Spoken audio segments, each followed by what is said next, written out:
believe. All right, we got to get to one last thing.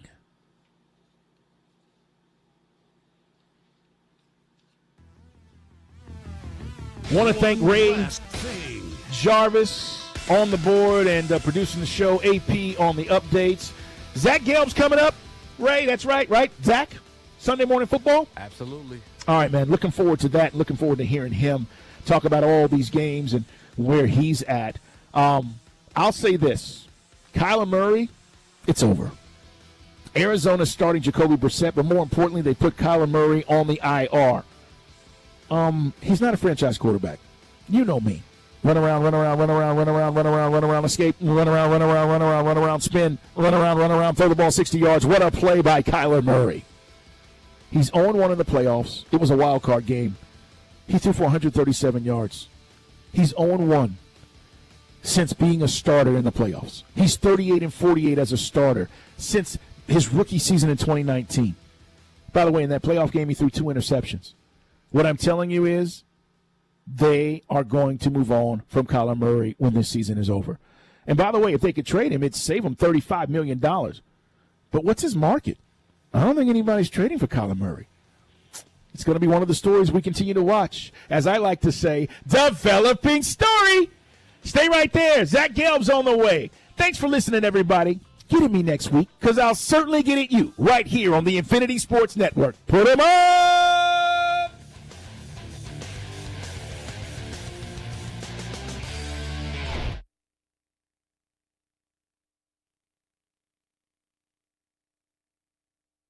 You're in a 5-minute break.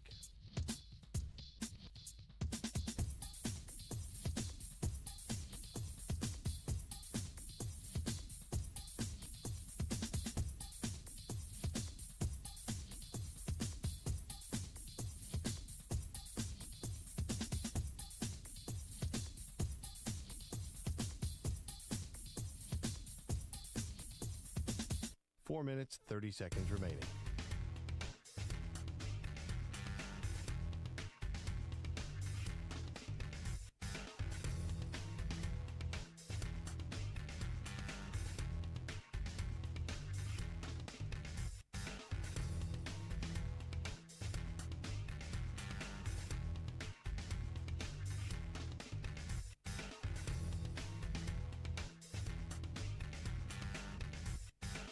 Four minutes remaining.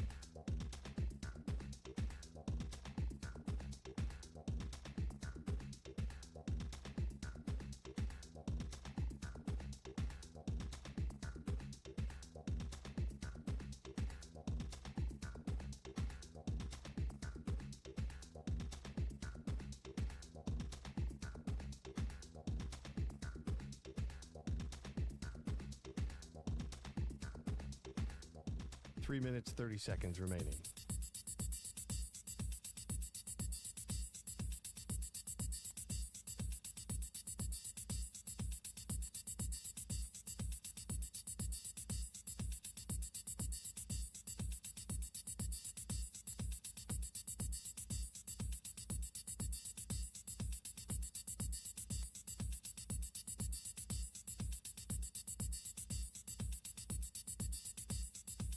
Three minutes remaining.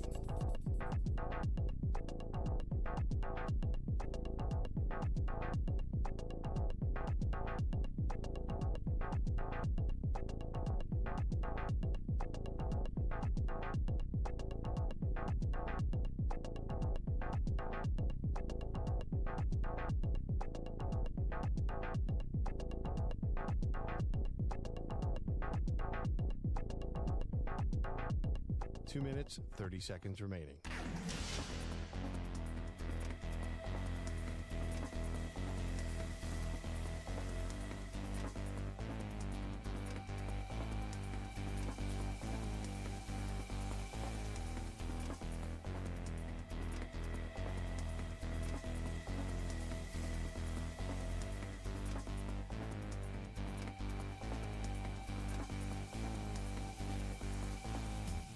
Two minutes remaining.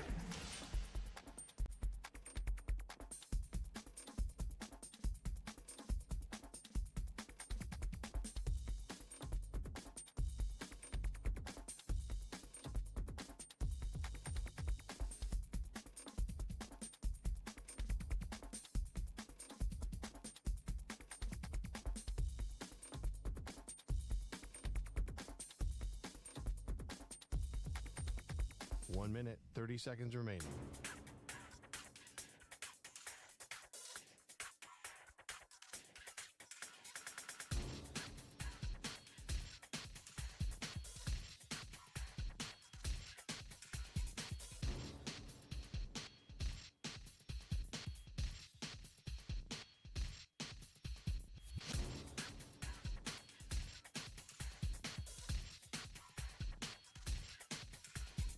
One minute remaining.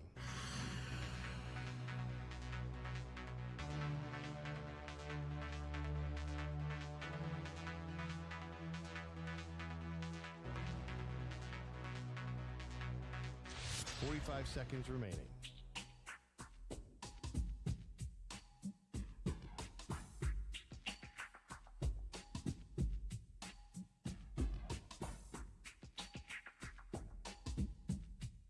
Thirty seconds remaining.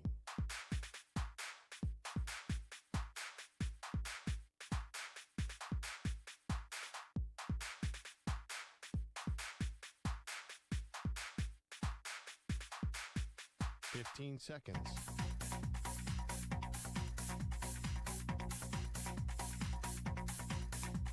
Break ends in 5 seconds.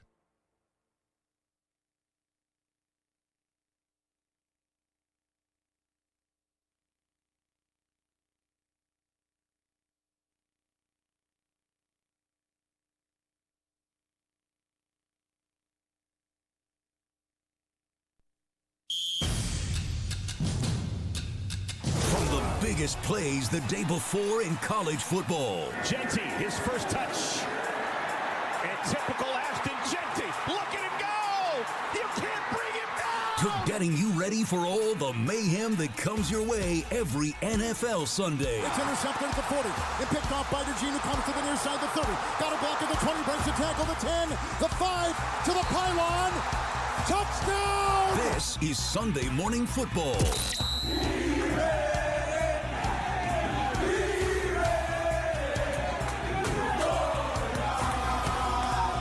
And here is your host, Zach Gelb. Live from the Play Show, yet not overly ostentatious studios of the Infinity Sports Network here in beautiful New York City, sitting on top of the 10th floor, 345 Hudson Street. Welcome on in to what is a Sunday edition of obviously Sunday Morning Football right here across all of our great local Infinity Sports Network affiliates, Sirius XM, Channel 375, the free Odyssey app, the iHeartRadio app, and also streaming live on YouTube. 888-710-4ISN is the number to jump on in. 888-710-4476 is how you can get at me.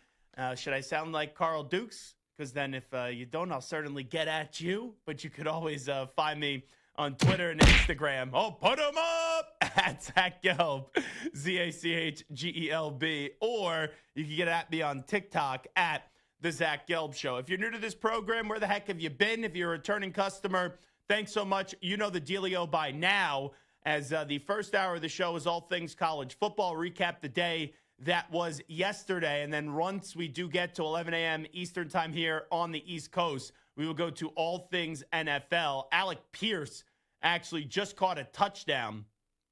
This was 7-0.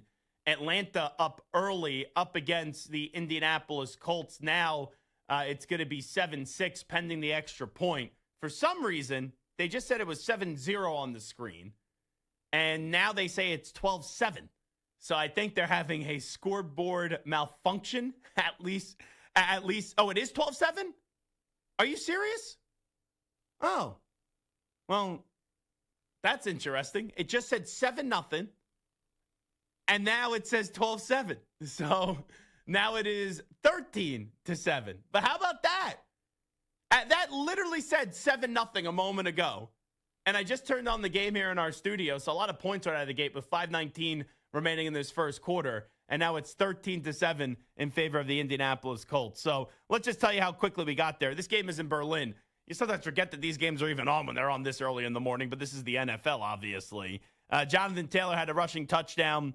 The extra point by Michael Badgley was no good. Tyler Algier did get a rushing touchdown after that. That made it Atlanta 7, Indianapolis 6, and Alex Pierce. It was a heck of a snag. I just turned the game on. had a 37-yard touchdown reception. So here we are right out of the gate. Colts 13, Atlanta 7. If you have the over in this game, at least we're the start. And who knows with these two teams? Well, really Atlanta. Indianapolis, I know last week with Daniel Jones, it did not go their way. And he finally had a Danny Dimes game compared to Indiana Jones, which I guess now we could say that. But he turned the ball over 5 times last week up against the Pittsburgh Steelers. It looks like, right, the Colts are going to be a heck of a team this year. They're 7-2. They should easily win that division. The AFC, it's wide open. But now we're looking to see if they could bounce back. And how about Atlanta? I was at that game a few weeks ago at Mercedes-Benz Stadium where right out of the gate, they look like they were going to get back and forth the fair with Buffalo. Then I thought Buffalo was going to take over in that game. Atlanta ends up winning that game. Ever since then, though, they did not have won a game since. So they're sitting there, 3 straight losses. We'll see if it's going to be a 4th straight loss today. The early stats in this one, Michael Penix Jr., 2 of 3 for 43 yards passing. Bijan Robinson, 3 carries for 22 yards. Drake London, who was a stud last week up against the Pats with 3 receptions. 3 touchdowns, I should say. He has 2 receptions for 43 yards. Tyler Algier, 2 carries, 14 yards, and a touchdown. On the other side, Ashton Doolin does have a carry for 22 yards. Jonathan Taylor, 5 carries for 39 yards and a touchdown. And then Daniel Jones, 4 of 6 for 72 yards and a touchdown. Alec Pierce, 2 receptions for 47 yards with a touchdown. JT Jonathan Taylor also with a receiving 1 reception for 14 yards. So we'll keep you up to date on that. But like I said, the first hour of the show is all things college football. Then we will get to the NFL coming up in hour number 2. Let's start with Indiana because they're the story yesterday. Indiana is right now the 2nd best team in the country. You could make the case they're the best team in the country. It looks like we are on a collision course to see Indiana and Ohio State in the Big Ten championship. I know that when you look at the Buckeyes schedule, they still got to play their kryptonite at the end of the year in the Michigan Wolverines. I don't think Michigan, though, is a college football playoff worthy type of team. Can Michigan still get there if they win out and they beat Ohio State with 2 losses? Absolutely. But you look at the schedule the rest of the way for Ohio State. They play UCLA, who just lost to Nebraska 28-21. The game wasn't as close to the final score as Reed. Emmett Johnson was absolutely phenomenal for the Cornhuskers. Then Ohio State plays Rutgers, and they end the year with Michigan. And they are at Michigan, and that's been Ryan Day's problem. Obviously, they lost last year. They did go on to win the national championship. But you look at this Ohio State team right now, even when Carnell Tate doesn't play yesterday, even after a slow start where they were down early to Purdue 3-0, they end up annihilating Purdue by a score of 34-10. And you look at the Buckeyes, outside of Texas, what's a big game that they've had this year?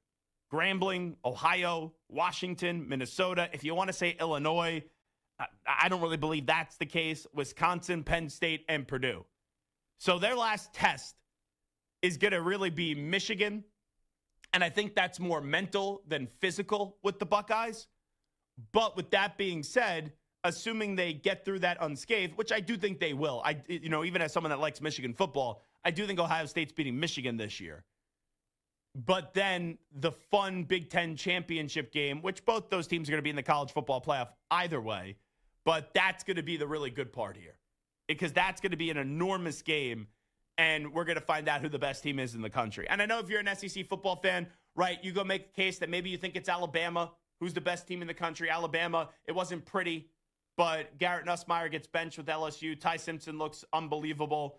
The Aggies of A&M, I said earlier in the season they were going to be undefeated. Now it's looking like that's going to be the case. A&M just had another dominant performance yesterday, and you just see how well-rounded the Aggies of A&M are. Georgia, everyone keeps on saying they're vulnerable. They only have 1 loss in the season, and it was by 3 points to Alabama. So there's definitely a case for an SEC squad to eventually say that they're the best team in the country. When you look at the A&Ms of the world, the Alabamas of the world, and the Georgias of the world. But for most of this season, it does feel like Ohio State and Indiana have been praised as the 2 best teams in the country. And yesterday, Indiana, and this is what great football teams do, even when they don't play their best, they find a way to win. Just as easily as they won that game yesterday to Penn State. And I get it.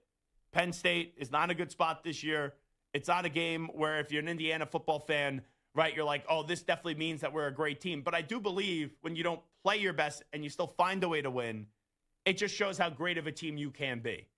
And when it looked like that was going to be a letdown for Indiana and they were going to lose, and Terry Smith, the company at Penn State, they were going to have something to finally exhale and be jubilant about, at the end of the game, Fernando Mendoza was at his best. And you look at this Heisman Trophy race right now, Fernando Mendoza definitely at the top of it. Ty Simpson definitely in the mix, right? Those are probably the two names the most nationally, that garner the most national attention, the Indiana quarterback and the Alabama quarterback. I'll tell you, Ohio State's going to have something to say about it, because if Ohio State is undefeated, they beat Indiana, let's say in the Big Ten championship game, and that's the matchup that we get, well, that could change a lot of votes. And a little message to my fellow Heisman Trophy voters, which I am one. Don't submit your Heisman Trophy ballot until after conference championship weekend. It opens up that week before. Wait until after conference championship weekend. But from Ohio State, Julian Sain's going to have a say in the Heisman Trophy race. I also think that Jeremiah Smith's going to take some votes away from Julian Sain, too. Jeremiah Love probably would have been in the race more if Notre Dame didn't lose those two games early in the season. But the Notre Dame running back has been sensational. And you know what? I don't think he'll win the award. But Marcel Reed at A&M better get some votes, too. And just take you inside the voting process. You only get 3 votes. So you get a first place, a second place, and a third place vote for the Heisman Trophy. But as we enter the final few weeks of the season, it does feel like right now, if you put a gun to my head and you said 2 names to win the Heisman Trophy, I would say it's either Fernando Mendoza or it's Ty Simpson. Could a Gunnar Stockton emerge? Could a Marcel Reed emerge? If A&M or Georgia wins the SEC, absolutely. Maybe Jeremiah Love does continue to catapult up the board a little bit. That's a pie. I wouldn't expect it. But I would say that the Heisman Trophy winner right now, if you made me say today, if you had to, give you just 3 ways of putting it, I would say 2 names are Fernando Mendoza or Ty Simpson. If not those 2, then somebody from Ohio State. And that somebody from Ohio State would either be Jeremiah Smith or Julian Sain.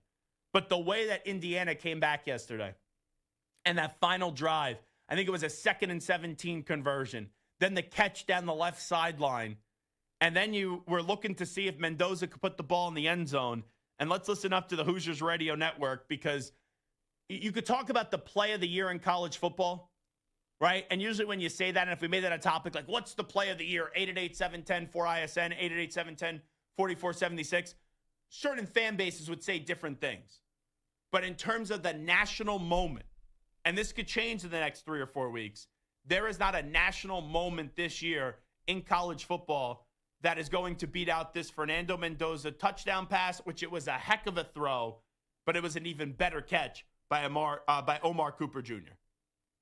Mendoza in the backfield, back to throw. Pressure comes again, throws it to the end zone, and the catch is made. Is it a touchdown? Touchdown! Unbelievable! Omar Cooper with a grab, and he put his foot down. It's a score for Indiana. Now, as fun of a call that was on the Hoosiers Radio Network, and it's not an easy call to call because no one had a clue if it was a catch or not. And when I first saw it, I actually thought with my naked eye that I thought he got a foot down. Then on the first replay, I said to myself, oh, that first foot, I don't know if it gets down. And then there was a question, did it hit out of bounds before the second foot got down? But then when I watched it back the last 40 times, and I'm not kidding, it's been like that many times I've watched it, there are moments where I see the first foot gets down, and there's moments where I see the first foot doesn't get down. But either way, you only need 1 foot in college football. And the way that Omar Cooper Jr. was able to keep that foot up, regardless if he got it down the first time or not, and then get the second foot and have that be the toe tap was unbelievable. And if you put a gun to my head and said, Zach, do you think you got both feet down? I think he actually did. That first foot, there's some angles where it's a little bit close to call. But I've seen enough where I've said to myself, okay, I think the first foot got down. But either way, how he kept that first foot that may or may not have got down up in the air and then got the other foot in, and definitely in before the other foot hits out of bounds, it's one of the great catches that you're going to see. Now, with that being said, it's not easy to call because no one had a clue what was going on in the moment. But Gus Johnson, he was at his best yesterday. And Gus Johnson, I think his soul may have left his body and he may have gone up to heaven after this Omar Cooper Jr. touchdown snag. Here's what it sounded like on Fox. Mendoza in trouble. It's out. Touchdown. Wow. Omar Cooper. Unbelievable. Unbelievable. That's why I love Gus. I know Gus is not everybody's cup of tea, but when you get a moment like that, Gus sounds like the guy that's on the couch. When I'm watching that game, I'm saying, oh my God, wow, unbelievable. And he's doing the game and he's speaking for the fan. Let's hear from Curt Cignetti on the game-winning drive and that whole sequence. This was via our friends at Fox. Refused to lose, basically. Sacked on the one. Haven't done anything the last 5-6 passes. Get no protection, right? Running the ball through us, play action pass. No timeouts left. Make a play on second and who knows what, 30 for a first down. Great play in the end zone. Didn't draw it up in the dirt, but, I mean, we saw what they were doing. And it's a great throw and catch. And you know what? This was an unbelievable win. I've seen a lot of stuff in my days. I've never seen anything quite like this. It's impossible to not root for Curt Cignetti. I know last year some people thought he was arrogant, which he is. But this dude, what he's done the last 2 years at Indiana, right? Indiana is unbelievable. It's simply amazing. And hats off to him. Nothing but the respect. Salute to Coach Cignetti. And, you know, if I don't have a dog in the fight in the college football playoff, like I'll always root for Kalen DeBoer. He's always been good for me, to me. You know, Ohio State I can live without, if I'm just being honest. I love the story of A&M. Joey McGuire's easy to root for at Texas Tech. We'll get to him in just a second. But you look at it from a college football standpoint. You know, I like Oregon too, but, you know, they barely beat Iowa yesterday. But here's the thing. Ever since Nick Saban's retired, we haven't had a face of college football. Like, you've had some errors, right? People thought it was going to be Kirby Smart. He hasn't won a national championship in the last 3 years or 2 years. We'll see if it's going to be a third year this year. Coach Prime, you know, like took over the college football world for a month. Now Colorado without Travis Hunter and Shedeur Sanders, they're no bueno. Like, there are names that have resonated nationally. But if Indiana wins a championship this year, with the way that Cignetti's personality is, he could be the face of college football. And who would have ever thought we would have been saying that when he took over as the head football coach at Indiana? Let's hear from Fernando Mendoza, his quarterback, in the mindset during the final drive. The first play, we got a sack, and I think we're on the 10-yard line. And at that point, it was like, all right, here we're going to go. 90-yard with the boys. You know, to kind of throw back there at Callan. And we ended up doing it. Hit Coop on a seam, and we need that one play to get our momentum going. And we know who our identity is as an offense. And we know our coaches are great, our players are great. And so we always have the confidence and unwavering confidence in each other. So he's impossible not to root for Fernando Mendoza. And you get into that NFL draft conversation. Imagine saying before the year, and I had Ty Simpson as a dark horse to win the Heisman Trophy before the year started. But imagine saying for the NFL draft class this year, the first two quarterbacks off the board in some order would be Fernando Mendoza, Ty Simpson, and Dante Moore. But that's where we're at right now. So Indiana, a huge story yesterday. Now, let's get to Texas Tech. Because I think Texas Tech impressed me the most out of any team in the country from Saturday. I walked into that game. That spread on Friday was 10.5 in favor of BYU.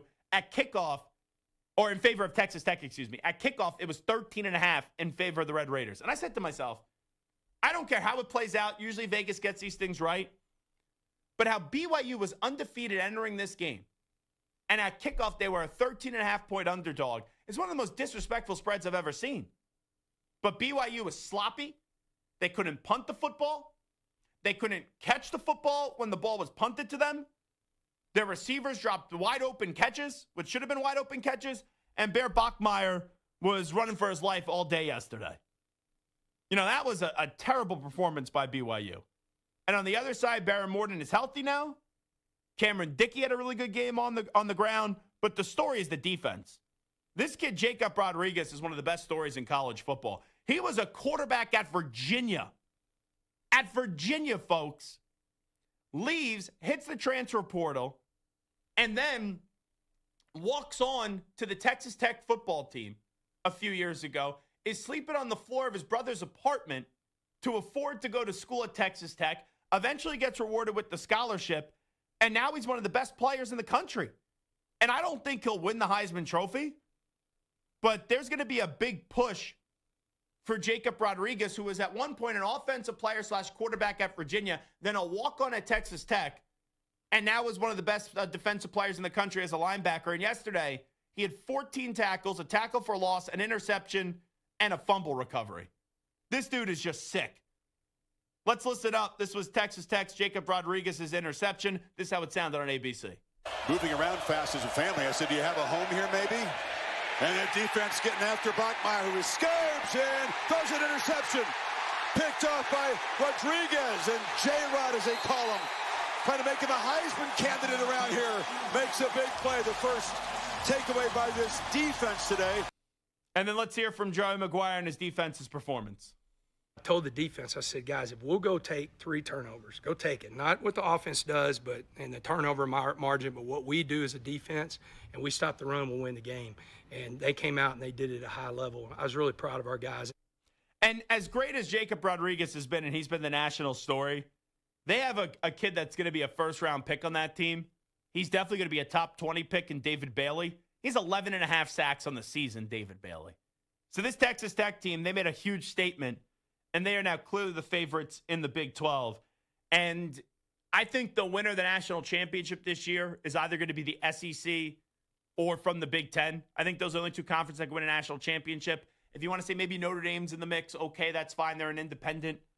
But I got to still see what Notre Dame does up against better programs, how they lost to Miami and A&M to start out the season. But after what we saw yesterday, you know, the ACC is a mess. If there's going to be a non-SEC team or a non-Big Ten team that wins a national championship, it could be the Red Raiders of Texas Tech. Here is Kalani Sitake, the head football coach at BYU, on his team's first loss of the season. The muff punt was a big issue, you know, and then, you know, we had a missed field goal. Stuff like that is uncharacteristic of us. I think we had a punt that was it the first punt? Just went off the side of our leg. So talk about the field position, we didn't help ourselves at all. So we didn't help Bear. We didn't help the offense. The 3 phases didn't complement each other. And when I say all that, those are the mistakes, like kicking it off the side of your foot and missing field goals. That's stuff we can control. The other stuff, Texas Tech did a great job at controlling the game. And that's something that we need to get better at doing ourselves. All righty, so we'll take a time out here on Sunday Morning Football. This portion of the show is brought to you by Ethos Life, the easy way to get life insurance in 10 minutes, up to $2 million in coverage, no medical exam. Just a few health questions. Get your free quote at checkethos.com. Not available in all states. So Indiana, the story from yesterday. Texas Tech, the story from yesterday as well. What else is cooking? When we return, we'll talk about Oregon grinding out a win on the road at Iowa. Bama's beating LSU. Garrett Nussmeier getting benched. The dominance of Texas A&M. And then also what the bleep is going on in the ACC. Coming on back after these short messages. Right now, Indianapolis, the Colts, they are up 13-7 over the Falcons. The Colts do have the football. They are past midfield, and they are on the move. We'll keep you up to date on that and more when we return after these short messages. You're in a 5-minute break.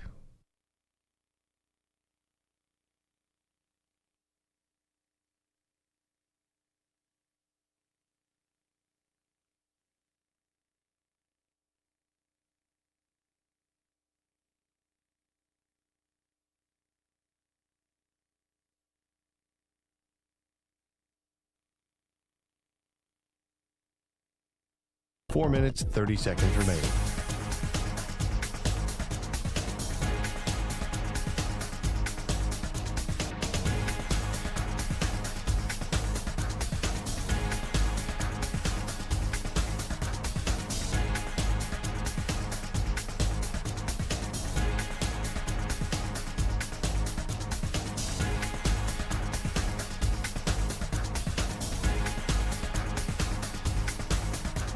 Four minutes remaining.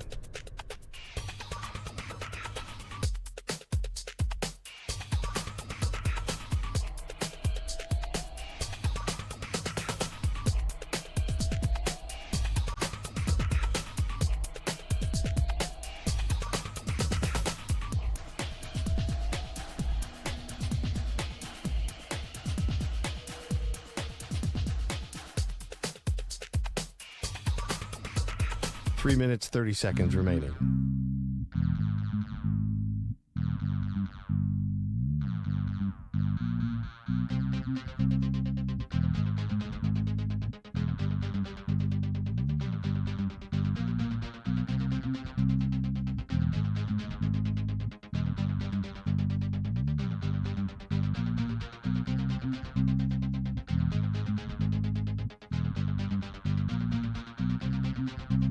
Three minutes remaining.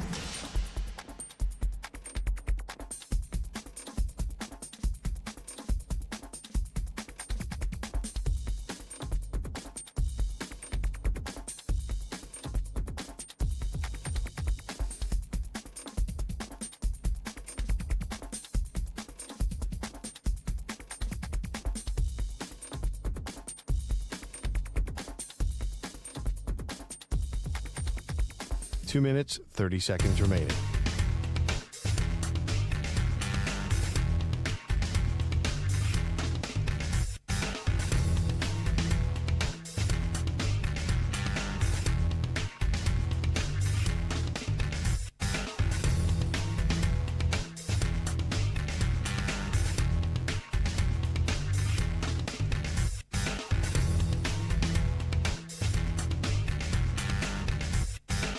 Two minutes remaining.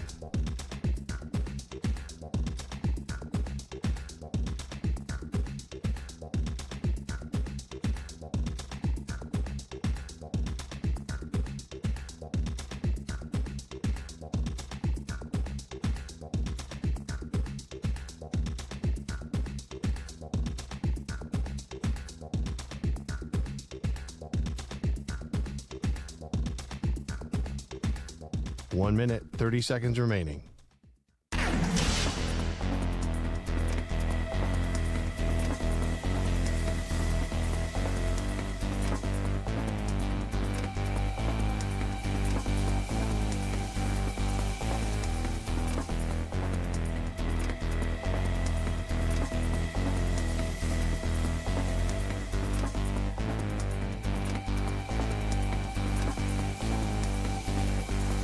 One minute remaining.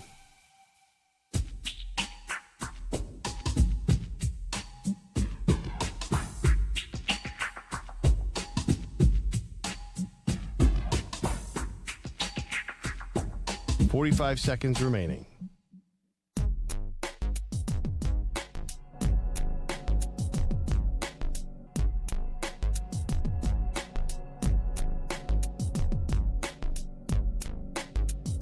.30 seconds remaining.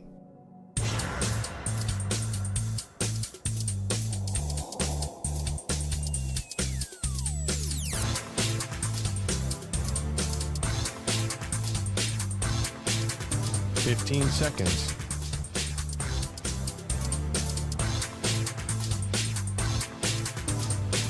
Break ends in 5 seconds.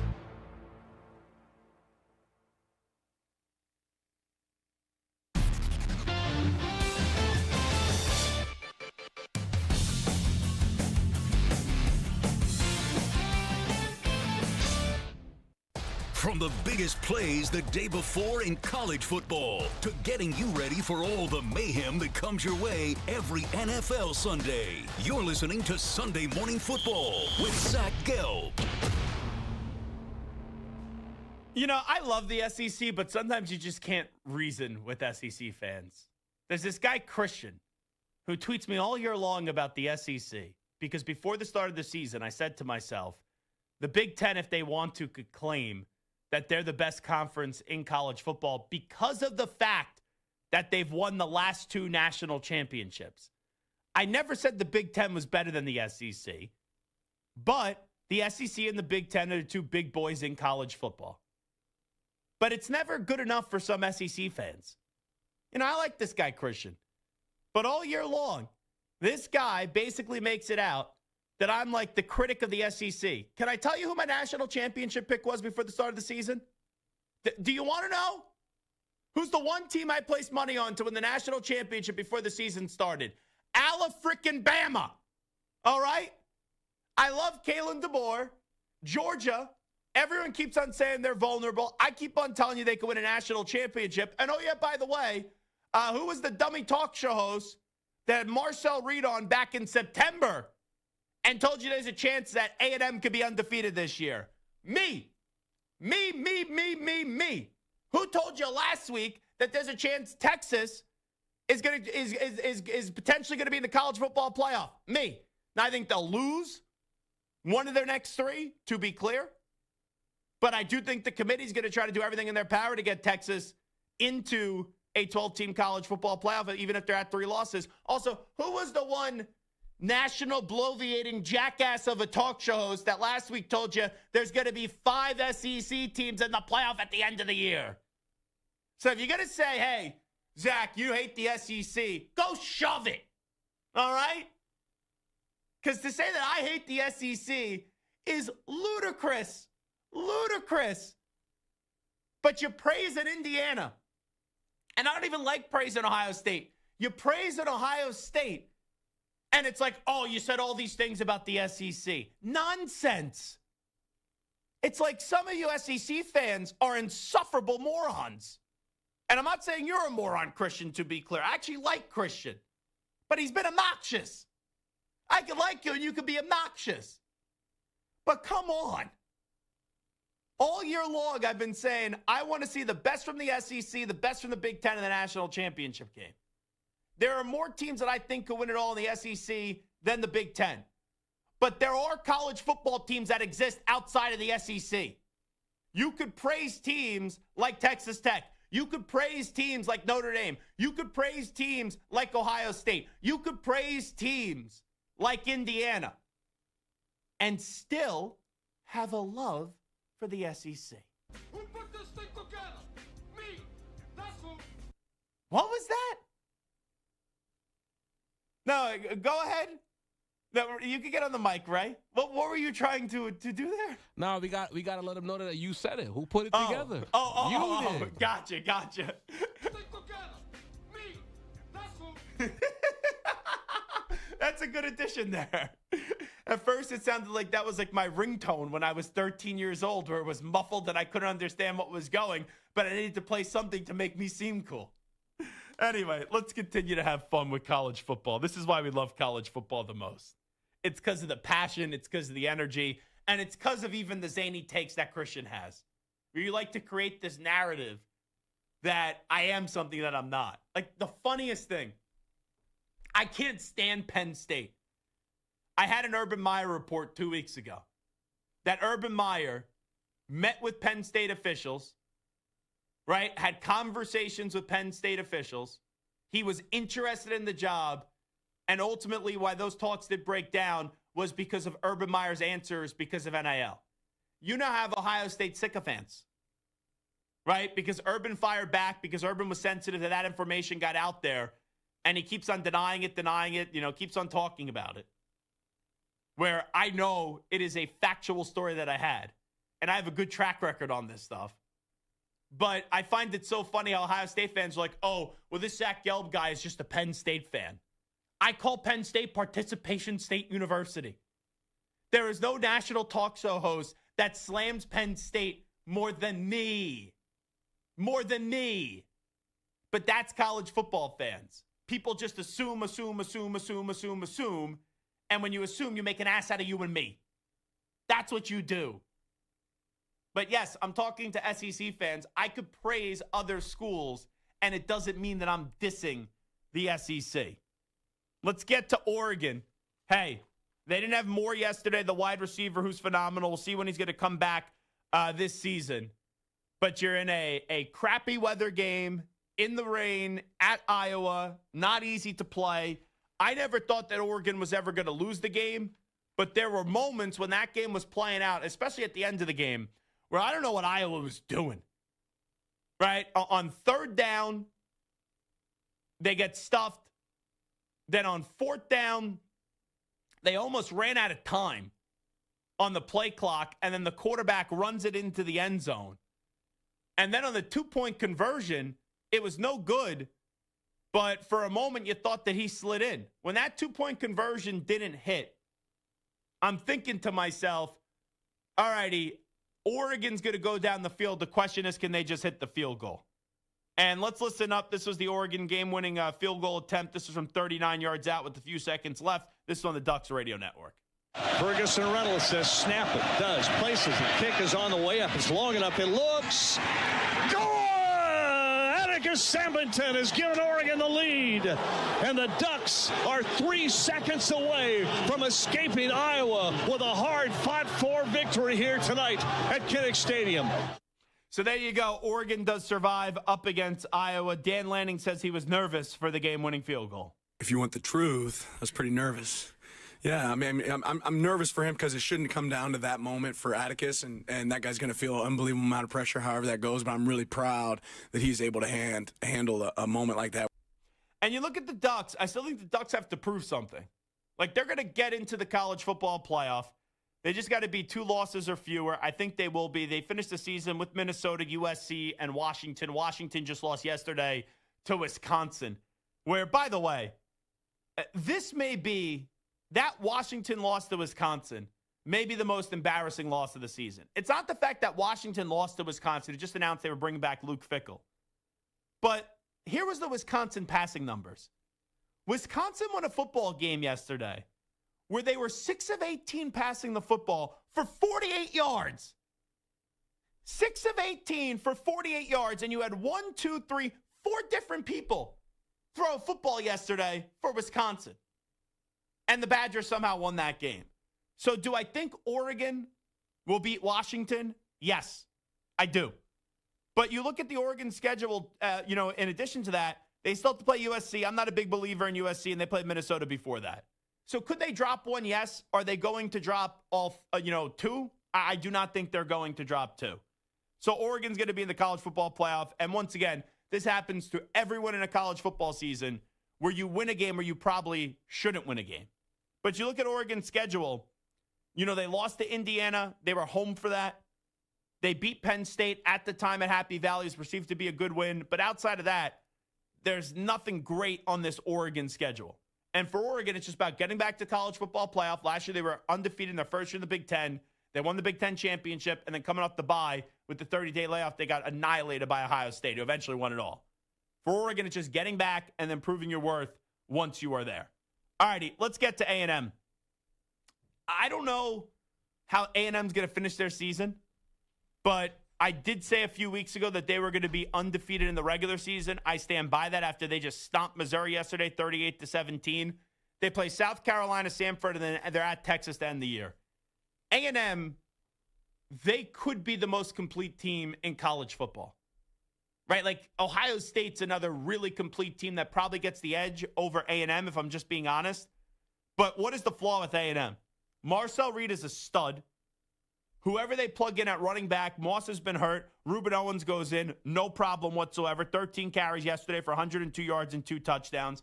You have the 2 transfers, Casey Concepcion and Mario Craver, who just continue to dominate. And this A&M defense is unbelievable. And Mike Elko is a heck of a coach. Let's listen up to Mike Elko. He says the program ceiling is very high. We're here because we believe the ceiling of this program is really high. It's a really special place when you mix what we have from a university support standpoint, what we have from a fan base standpoint, and then what we have from a recruiting base standpoint.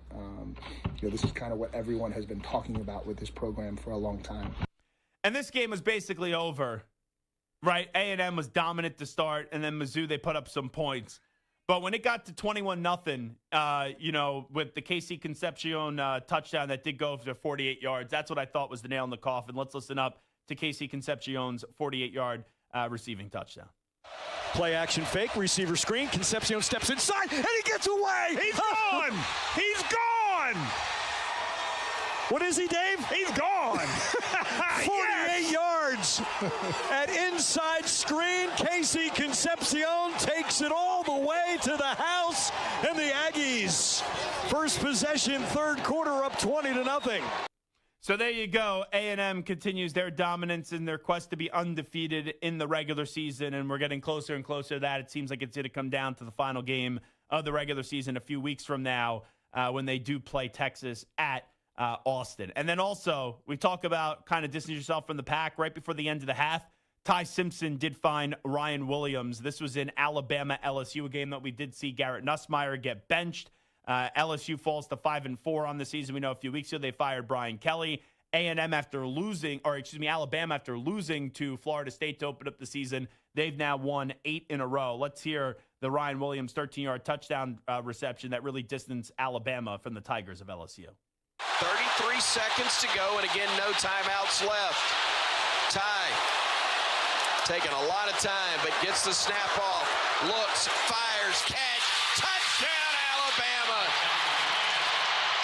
Ryan Williams making the grab.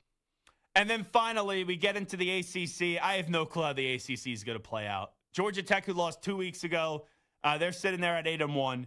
Virginia loses yesterday. Chandler Morris goes down with the injury.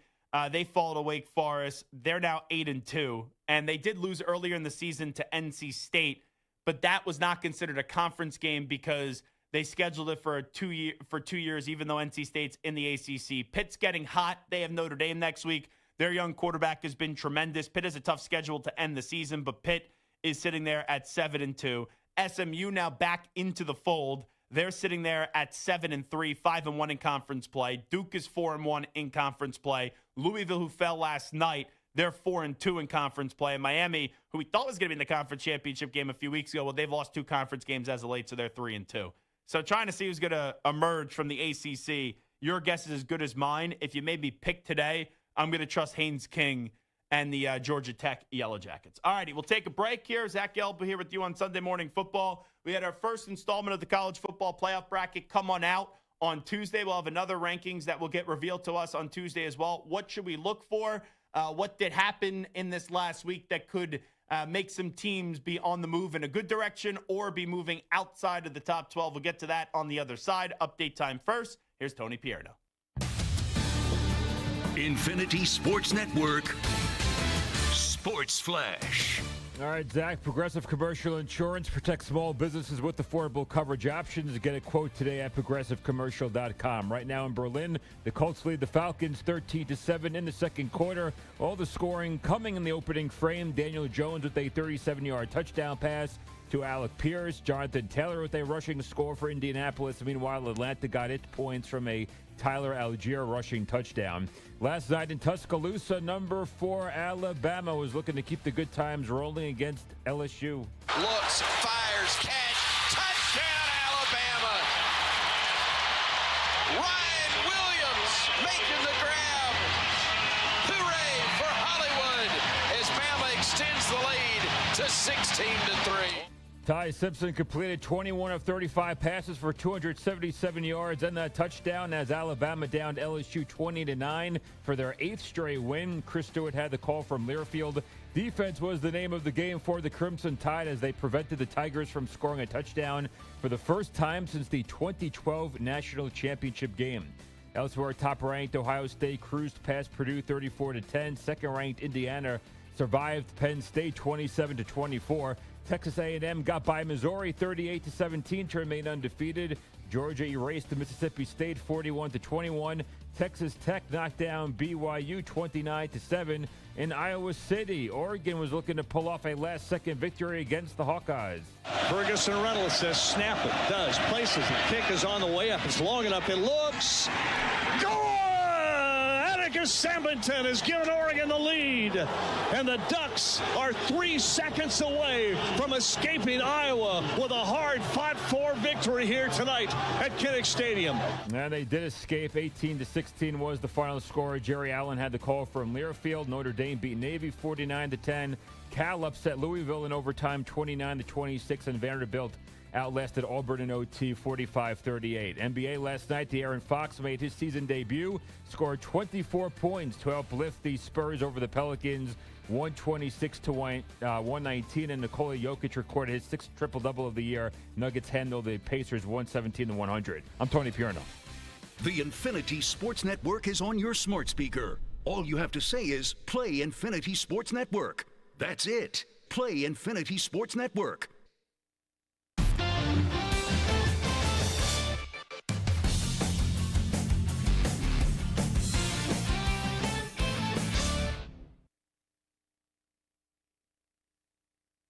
You're in a 5-minute break.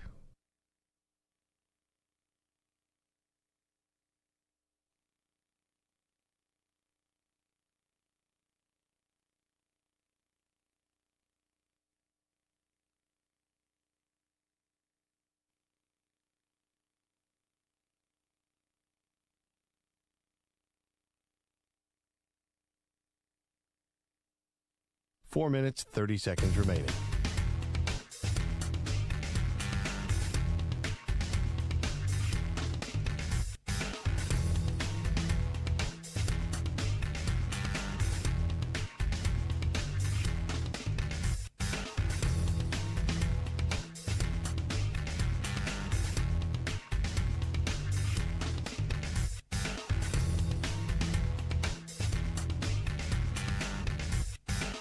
Four minutes remaining.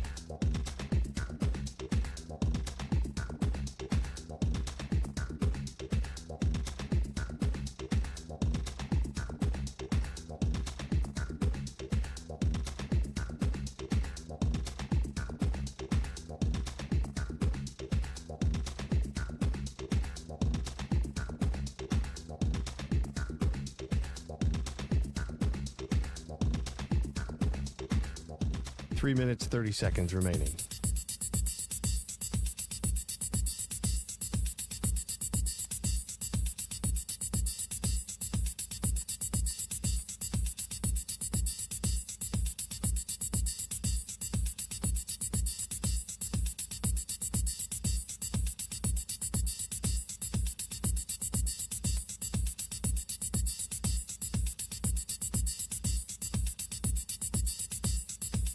Three minutes remaining.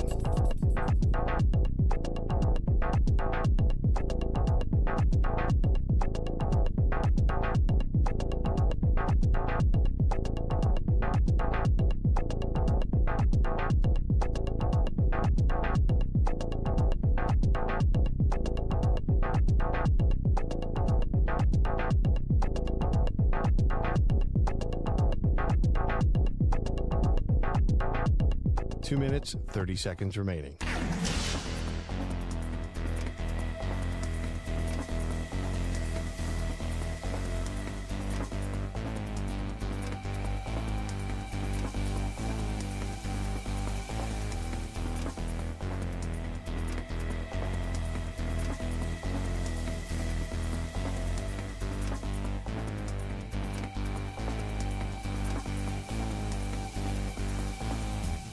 Two minutes remaining.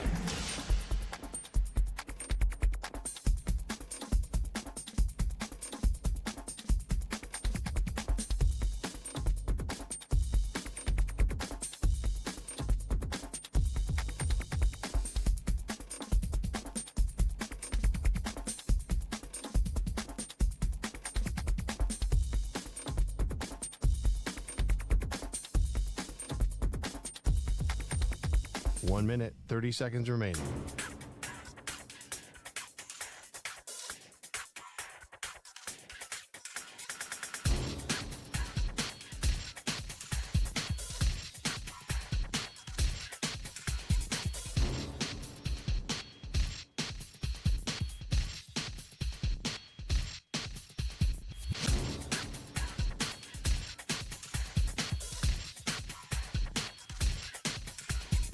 One minute remaining.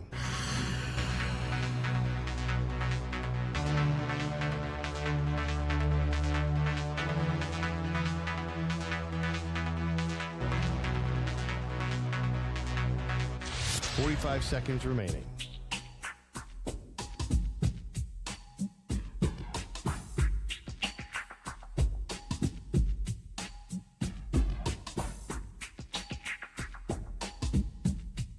Thirty seconds remaining.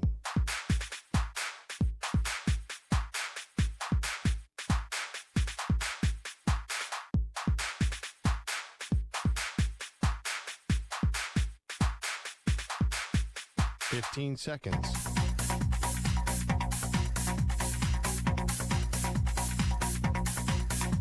Break ends in 5 seconds.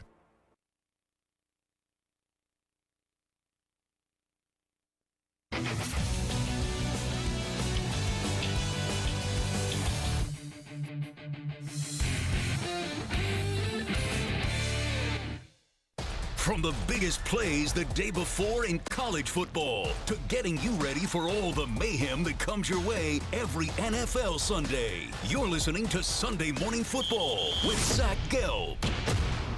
All righty, Sunday Morning Football. Zach Gelb here with you. One more segment of college football talk. Then we'll go to the NFL once the clock does hit here at 11 a.m. Eastern time. All righty, let's get to the bracket from last week. So Ohio State was 1, Indiana was 2, A&M was 3, Alabama is 4. Nico, I'll have you be my checks and balances here. You don't see any changes, right? Ohio State, they win. Indiana, they win. A&M wins. Alabama wins. I would assume that those are going to remain the 4 buys in that order. Ohio State 1, Indiana 2, A&M 3, and Alabama 4. Yeah, I'd agree with that. Okay. In at number 5, Georgia's going to stay put at 5. Yep. Then at 6, Ole Miss will stay put at 6. Now, BYU was 7th. They lose. Their first loss of the season was to Texas Tech, who was 8th.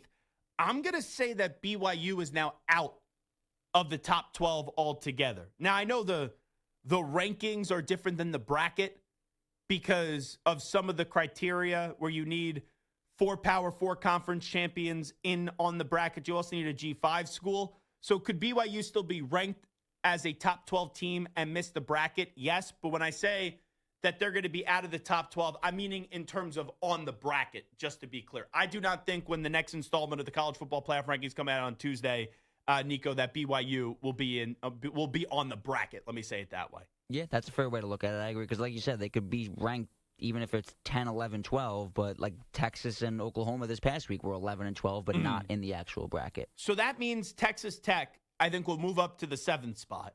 Now, Oregon, who was 9, will probably move up to the 8th spot. And then Notre Dame, who was 10, will probably move up to the 9th spot. So now you have 10, 11, 12 still remaining. Virginia's going to be out after their loss. I would then say Georgia Tech is probably going to be the ACC team, right? I would imagine. I think they have to be after Virginia and Louisville both lost, yeah. And here's going to be the tricky part, too. I'm not going to say that the ACC team is then going to get moved up to the 10th spot, because that I don't know.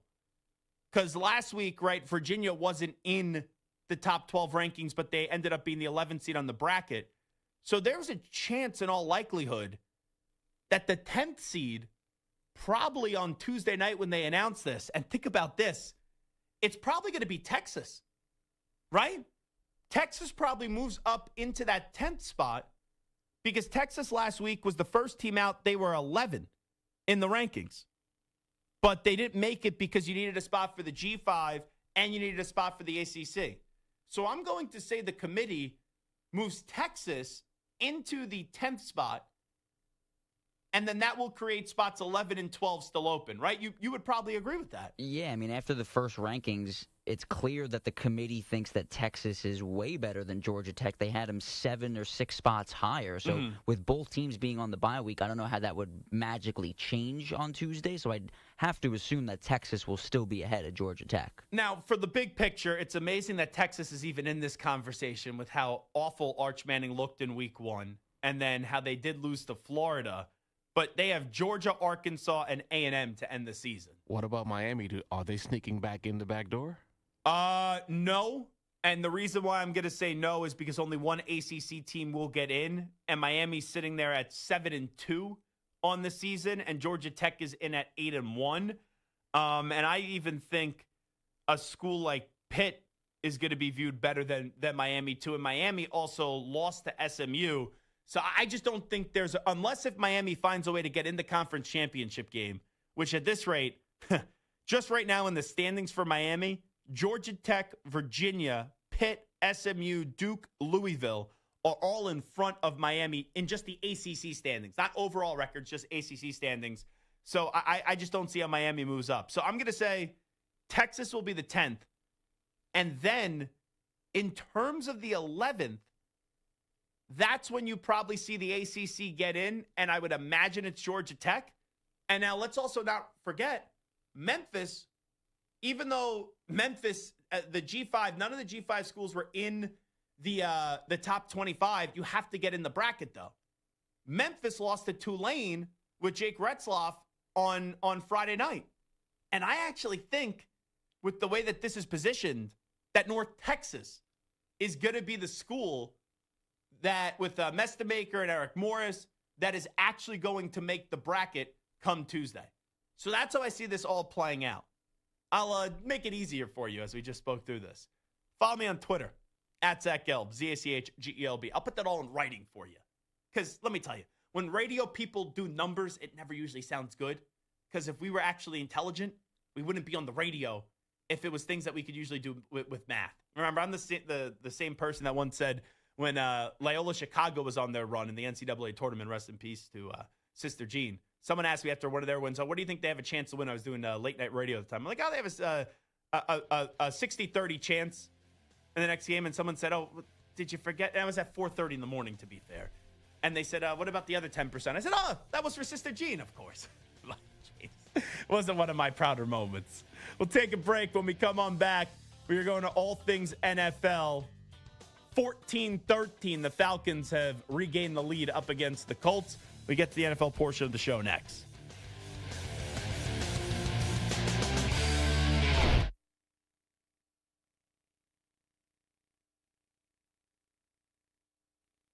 You're in a 5-minute break.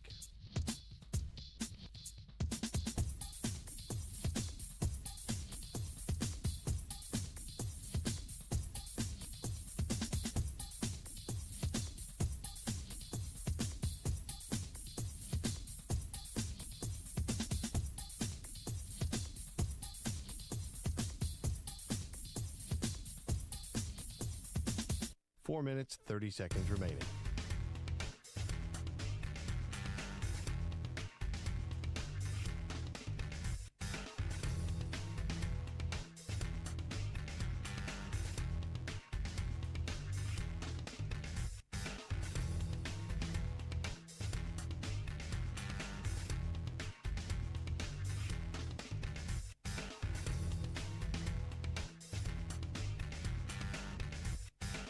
Four minutes remaining.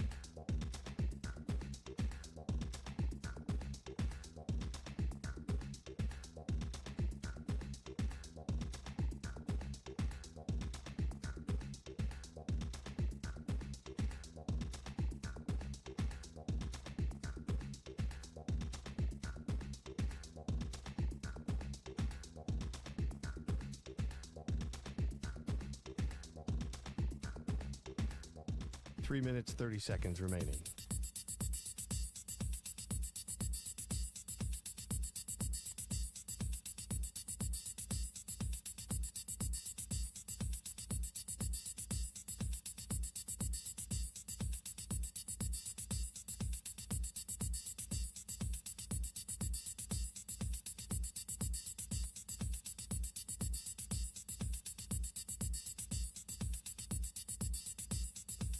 Three minutes remaining.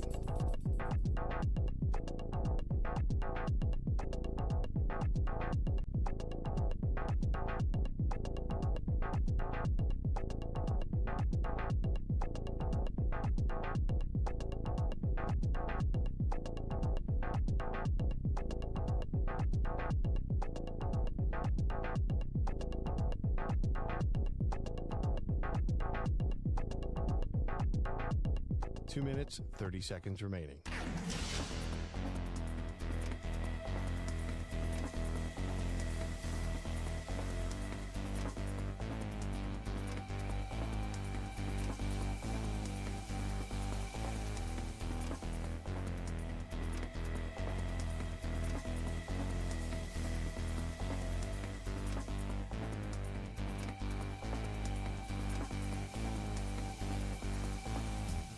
Two minutes remaining.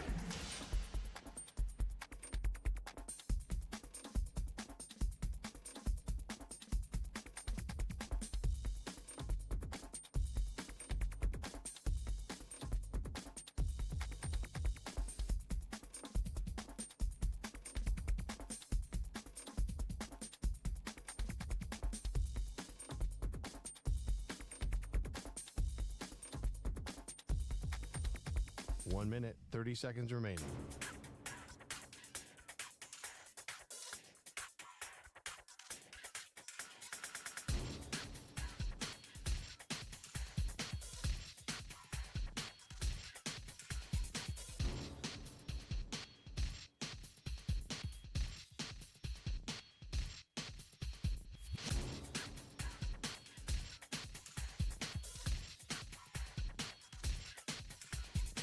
1 minute remaining.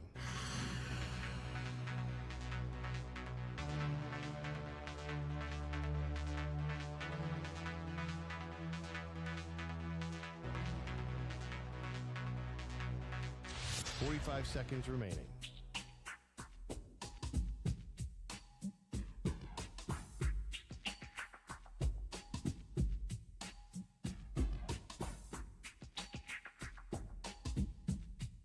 .30 seconds remaining.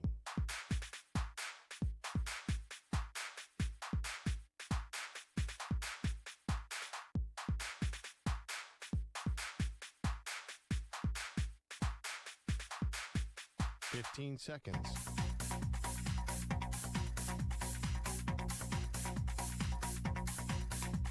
Break ends in 5 seconds.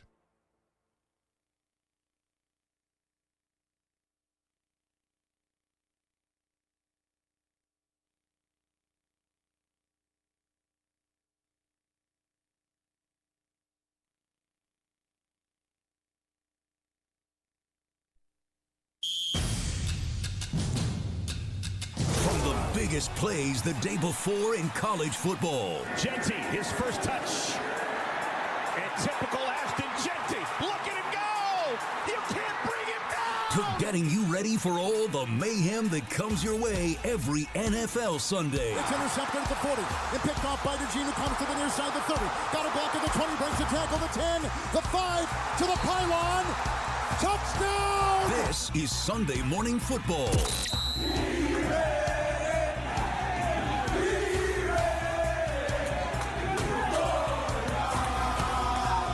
And here is your host, Zach Gelb. All righty, rocking and rolling. Hour number 2 of our radio program. This is Sunday Morning Football. First hour of the show, all things college football. Second hour, we move to the NFL. Ryan Horvat from BetMGM tonight is going to join us 20 minutes from now. We'll try to make you some money. We do have a game going on in Berlin in this Week 10 of the NFL season. You did have Week 10 kickoff on Thursday Night Football with a dreadful football game. I fell asleep in that fourth quarter watching Broncos and Raiders. That's how putrid and stinky that game was, as the Broncos are somehow 8-2. The Raiders fall to 2-7 as the Broncos beat the Raiders by a final score of 10-7. That game put me to sleep. I think it put Al Michaels to sleep while he was broadcasting the game, if I'm just being honest with you. But right now in Berlin, you do have the Falcons, who are trying to break a 3-game losing streak. They beat the Bills, and that was a huge game on Monday Night Football. I was there. Then since they lost to the 49ers, the Dolphins, and the Patriots, through the first 30 minutes of play, they are up by 1 up against the Indianapolis Colts. That game is Atlanta 14, Indianapolis 13. Michael Penix Jr. with that big Penix energy. He is 7 of 10 in the first half for 99 yards passing with the touchdown. Bijan Robinson, 9 carries for 47 yards. Tyler Algier, 3 carries for 17 yards and a score. Drake London, who had not 1, not 2, but 3 receiving touchdowns last week. Well, Drake London today, 4 receptions, 72 yards, and a receiving touchdown. Michael Penix had also fumbled the football and lost it in the first half. For Daniel Jones, coming off his 5-turnover game last week, up against the Pittsburgh Steelers, and a loss out there in the Steel City, as that got Indianapolis their second loss on the season. The Colts are 7-2. They're trying to get to 8-2 today. Well, they're trailing by 1.5. Daniel Jones, 11 of 16 for 142 yards, a touchdown, and a pick. Jonathan Taylor, who could be the offensive player of the year this season in the NFL, 10 carries for 57 yards and a touchdown in the first half. Alec Pierce, who's having a good season, he just got into the end zone as well. So 4 receptions for 84 yards and a touchdown. Tyler Warren, who could be the rookie of the year, 3 receptions for 28 yards in this one. All righty. We will keep it moving now, and we will get to the rest of the NFL slate for Week 10. There are about 5 games today that I'm just curious what we're going to see, where I legitimately think it's going to be tough to get a read on any of the 10 teams in the game. And if you tell me that, right, this team wins, that team loses out of any of these 5 matchups, I can't call you an idiot and a moron and a dope. Let's start with the Pats and the Bucs. This is a huge test for the Patriots. Their biggest test of the season was Buffalo, in Buffalo, where they won that game. The Patriots have been on a win streak here where they've been beating up on a lot of bad teams outside of the Buffalo Bills. They did not play well last week up against the Atlanta Falcons, but a win is a win, and you take it. This is a Patriot football team that they've not lost since week 3. So they're on a 6-game win streak right now where they beat Carolina 42-13. They beat the Bills in Buffalo 23-20. They beat the Saints 25-19. They beat Tennessee 31-13. They beat Cleveland 32-13, and they just beat Atlanta 24-23. The Patriots have not allowed a rusher this season to go over 50 yards. Think about that. They have not allowed a running back to go over, an individual running back to go over 50 yards this season, which is just a remarkable achievement so far for this team. Well, today, there will be no Bucky Irving for the Tampa Bay Buccaneers. There will also be no Chris Godwin, and pass rusher Hassan Reddick is going to be out.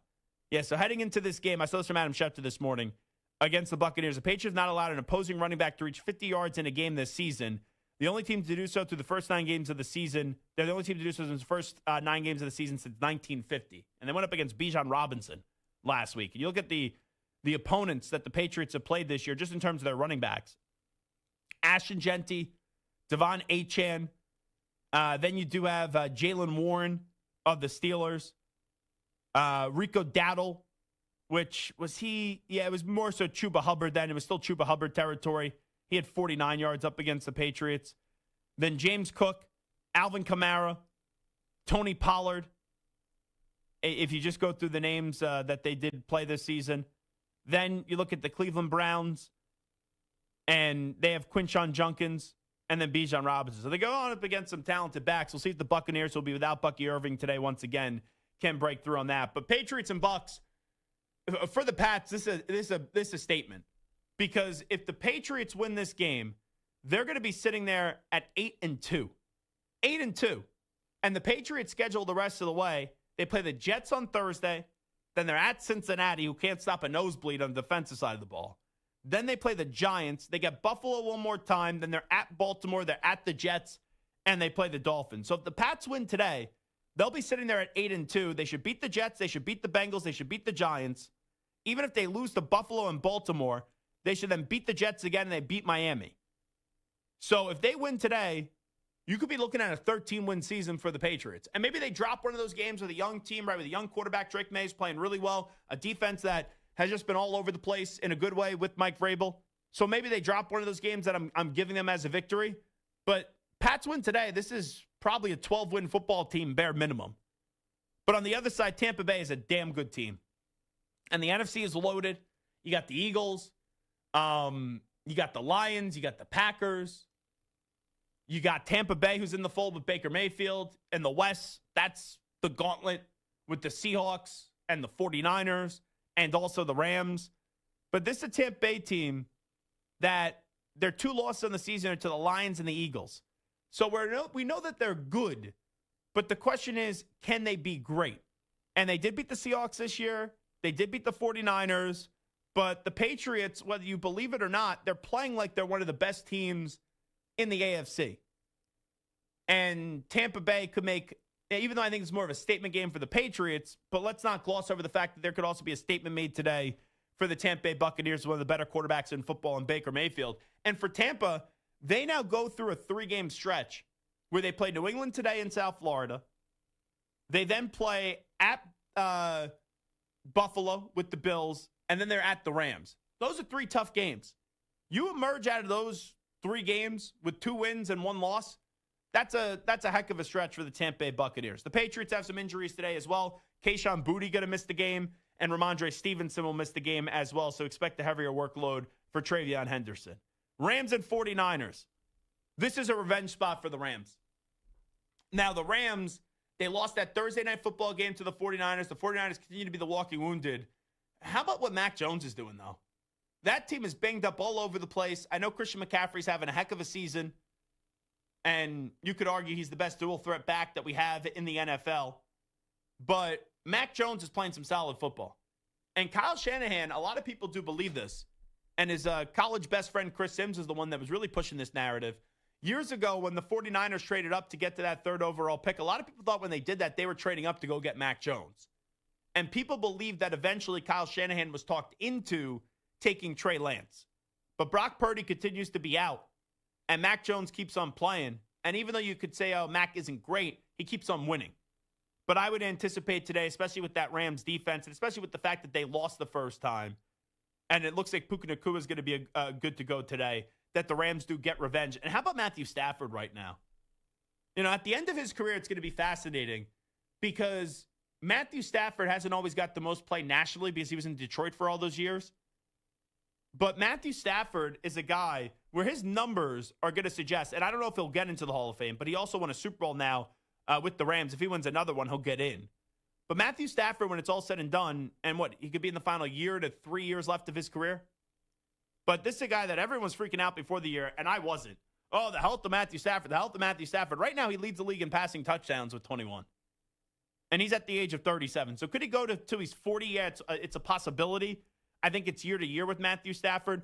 But you're looking at a guy right now that out in his career, Matthew Stafford, in terms of passing yards, he's over 61,000, almost 62,000 passing yards.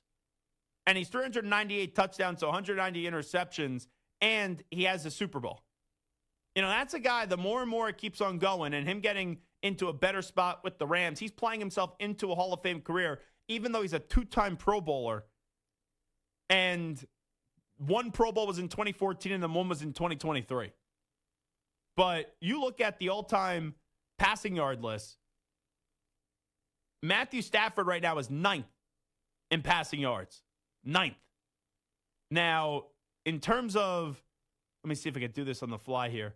Passing touchdowns, let's see where Stafford is. He's 9th as well.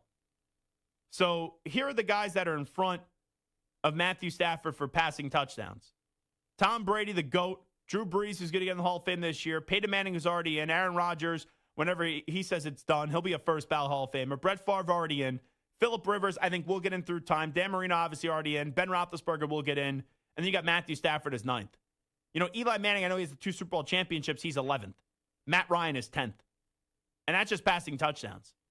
Now, in terms of passing yards, Brady, Brees, Manning, Favre, Rodgers, Roethlisberger, Rivers, Ryan, Stafford, and Stafford probably going to move past Ryan this season. Yeah. I thought Matthew Stafford was going to need another Super Bowl to definitely get in. The more and more this plays out, I'm not saying it's going to happen right away, but through time, Matthew Stafford is probably going to be a Hall of Famer. But this is a good bounce back spot for the Rams today, a revenge spot up against the 49ers, who they did lose to earlier in the season in Thursday Night Football. Ravens and Vikings. J.J. McCarthy played well last week up against the Lions. The Ravens are now starting to get hot, but the Steelers did bounce back, and they got a win last week up against the Colts. The Ravens are a 4.5 point favorite in this one today. I'm curious to see the quarterbacks in this one. You know what you're getting out of Lamar as he continues to get healthier, but J.J. McCarthy, this is going to be, I believe, his 4th NFL start. You know, what we're going to see from J.J. McCarthy. The Vikings, they do have the better defense, but ultimately, even with all the weapons that they have on the offensive side of the ball, it's week to week in terms of what J.J. McCarthy is going to be able to do. Steelers and Chargers, these two offenses are nothing special. Aaron Rodgers, we all know what he is. DK Metcalf has been a stud. The Chargers, it doesn't matter who's at the running back position for them, but their offensive line is just completely banged up. They had to trade for Penning at the deadline because Alt's done. You knew before the season Rashawn Slater was done. Steelers and Chargers. The Chargers have the better defense than the Steelers. It feels like if you get to 23 points in this one, that you should be able to win. Like, this feels like a 23-20 type of game, a 23-17 type of game. So Steelers and Chargers, I see who could get to 23 points first. And then you have Jaguars and Texans, where this is a showdown in the AFC South. You're not going to have C.J. Stroud today, so Davis Mills is going to be the starting quarterback for the Houston Texans. This is a game, if you're the Jaguars, you just can't lose. And they made the move for Jacoby Myers at the deadline. But you're Jacksonville, you're 5-3. You're probably not as good as what your record says you are. For the Texans, it feels like this is an elimination game today. Because if you lose this one in division, you're going to fall at 3-6. If you win, you get to 4-5, and you can make it manageable to try to get back in this race. But you look at the AFC. The AFC is probably to send 2 teams to the playoffs this year, the Patriots and the Bills. The AFC North probably only sends 1 team. The South's going to get a team in. The AFC West, the Broncos, Chargers, and Chiefs are probably all going to get in. So the Texans, they got to keep pace here, not only in the wild card, but still give them a chance if maybe the Colts fall off in the second half, that they could find a way to get back into this divisional race. 888-710-4ISN, 888-710-4476. Big Friendly is on the line next up on Sunday Morning Football. Big Friendly, good morning. How are you? Good morning, Zachary Doodah. I'm good. And, my man, you had a lot to say about Matthew Stafford's back a few weeks ago. I did? Yeah. I think you brought it up, I want to say, about 2-3 times in conversations about how if his back is hurt, then we got to worry about Jimmy G, and Jimmy G is hurt prone. But we're going to move past that. Well, I think that was you. You keep on bringing up Jimmy G, and I keep on saying, no, I don't want to see Jimmy G. I don't like Jimmy G. Now, Zachary Doodah, if anybody remembers, I got a memory like an elephant. When I talked to you with the great Mac Ramsey, and we brought up we brought up Stafford. We talked about his back, but it's all good. But here's it's always the thing. So here's my point on Stafford. I'll let you finish. Stafford, okay. People talked about his injuries last year. Like in the offseason, I'm not saying those injuries aren't legitimate, but when you're an older player, and people don't have much to talk about, you know what you need to get your body right. And obviously, right, that was a concern. But I remember saying, I'm not going to be freaking out over Stafford's back until we get into the regular season and he actually misses a game. But, I like your Rams today. I think they find the way to win, and I think they're going to take care of business up against the Niners. I would like that to be true, but as a Rams fan watching this since I was a little kid, when it comes to the Rams and Niners, they can take 11 fans from the Niners team, from the Niners crowd, and 11 Rams fans from the Rams crowd, and it'll be a close game. But my thing on Stafford is this. Mm-hmm. Stafford has always and is always a concerning to miss a good 3 or 4 games. But the way he's playing right now, I believe he's only been sacked 16 times, I believe, so far. So the offensive line is protecting him. We finally have receivers. And that 10-man package with the tight ends, I'm loving that package because we're proving now we can still score and move the ball without Adams and Puka on the field. Mm-hmm. Here's why I like the Rams the most today. It has nothing to do with their offense. It's that defense. Now, you can't let McCaffrey explode in the game, but Mac Jones has been doing a solid job this year. But guys like Jared Verse and Braden Fisk and Byron Young, I think, and Kobe Turner, and even on the back end, Quinton Lake, I think they're going to get Mac. If they play with the lead today, Mac's going to have to throw the football more. I think that's going to be an opportunistic spot there for the Rams to create some turnovers today. You let me go, I think defense is the key today for the Rams, not the offense. I agree. And before you let me go, I'm hoping today, is it McQuarrie? Is that how you pronounce his name correct? The trade from the Titans, McQuarrie? I honestly believe he's going to be a difference maker once he gets in the scheme of playing because he brings more jamming, more in your jersey, a little bit more toughness to that defensive back room that I think we need. Yeah, well, we'll have to see. I think it's McQuarrie, if I'm just being used to play at Auburn. But, yeah, no, they made a move and they got some more depth there, for the LA Rams. Big Friendly, always appreciate your phone call. Thanks so much. Zach Gelb here with you on Sunday Morning Football. We'll take a break. When we do come on back, Ryan Horvat from BetMGM tonight is going to join us. We'll go around the league. Atlanta is up 14-13, second half underway. The Falcons do have the football. They're going to be faced with a 3rd and 5 with 12:36 to go. And I believe the Falcons, yes, they are in Colts territory as right now they're about at the 35-yard line. They just had an incomplete pass intended towards Kyle Pitts. Nicely defended by the Indianapolis Colts. Let's just keep it here. Did they call a timeout? No. Let's just see. I know we can't really do the play-by-play, so we won't do the play-by-play. Okay. Let's just see on 3rd down here if the Falcons can move those chains. They're going for it all, and Pitts was open, underthrown by Michael Penix Jr. Sometimes when it's underthrown, you do get a flag. No flag there, and the Falcons will trot out their field goal kicker. All righty, coming on back, Sunday Morning Football. You're in a 5-minute break.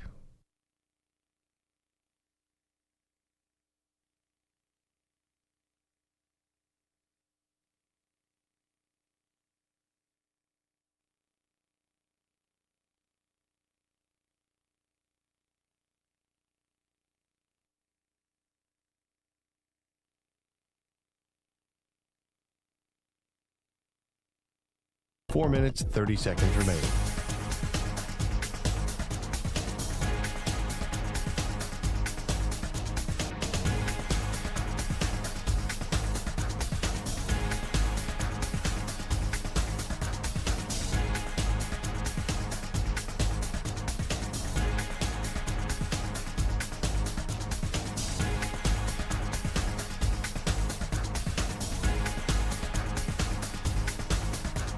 Four minutes remaining.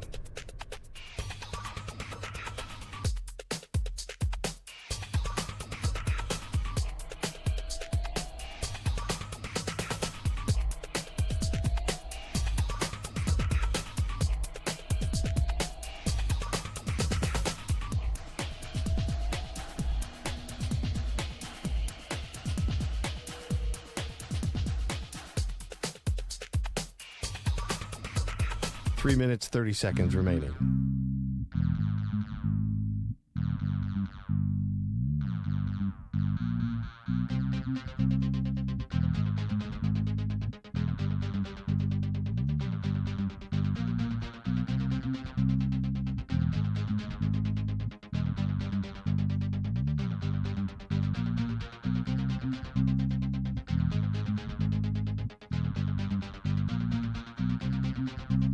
Three minutes remaining.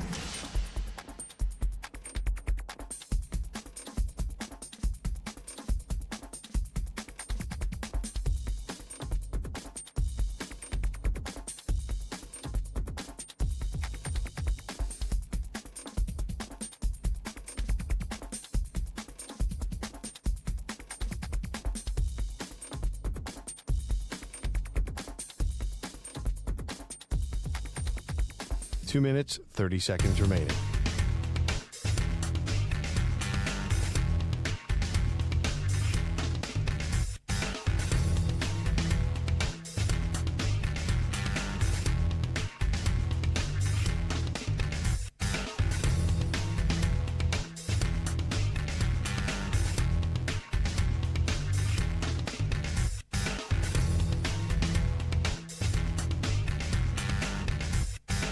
Two minutes remaining.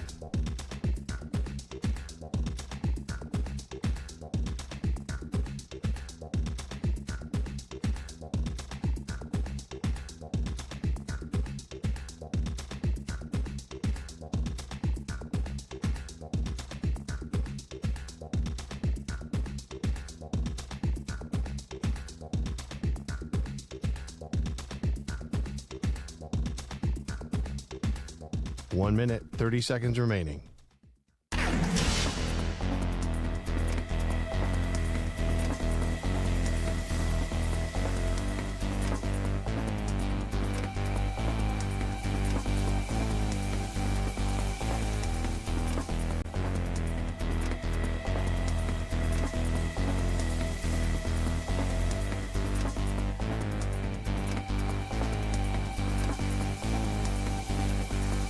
One minute remaining.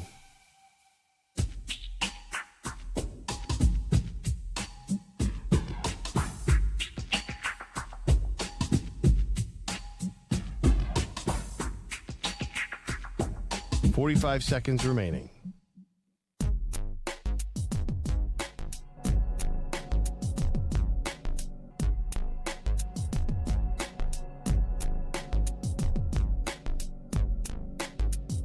.30 seconds remaining.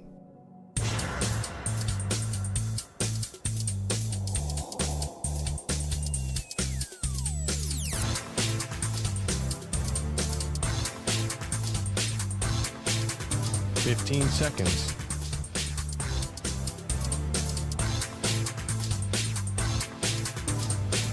Break ends in 5 seconds.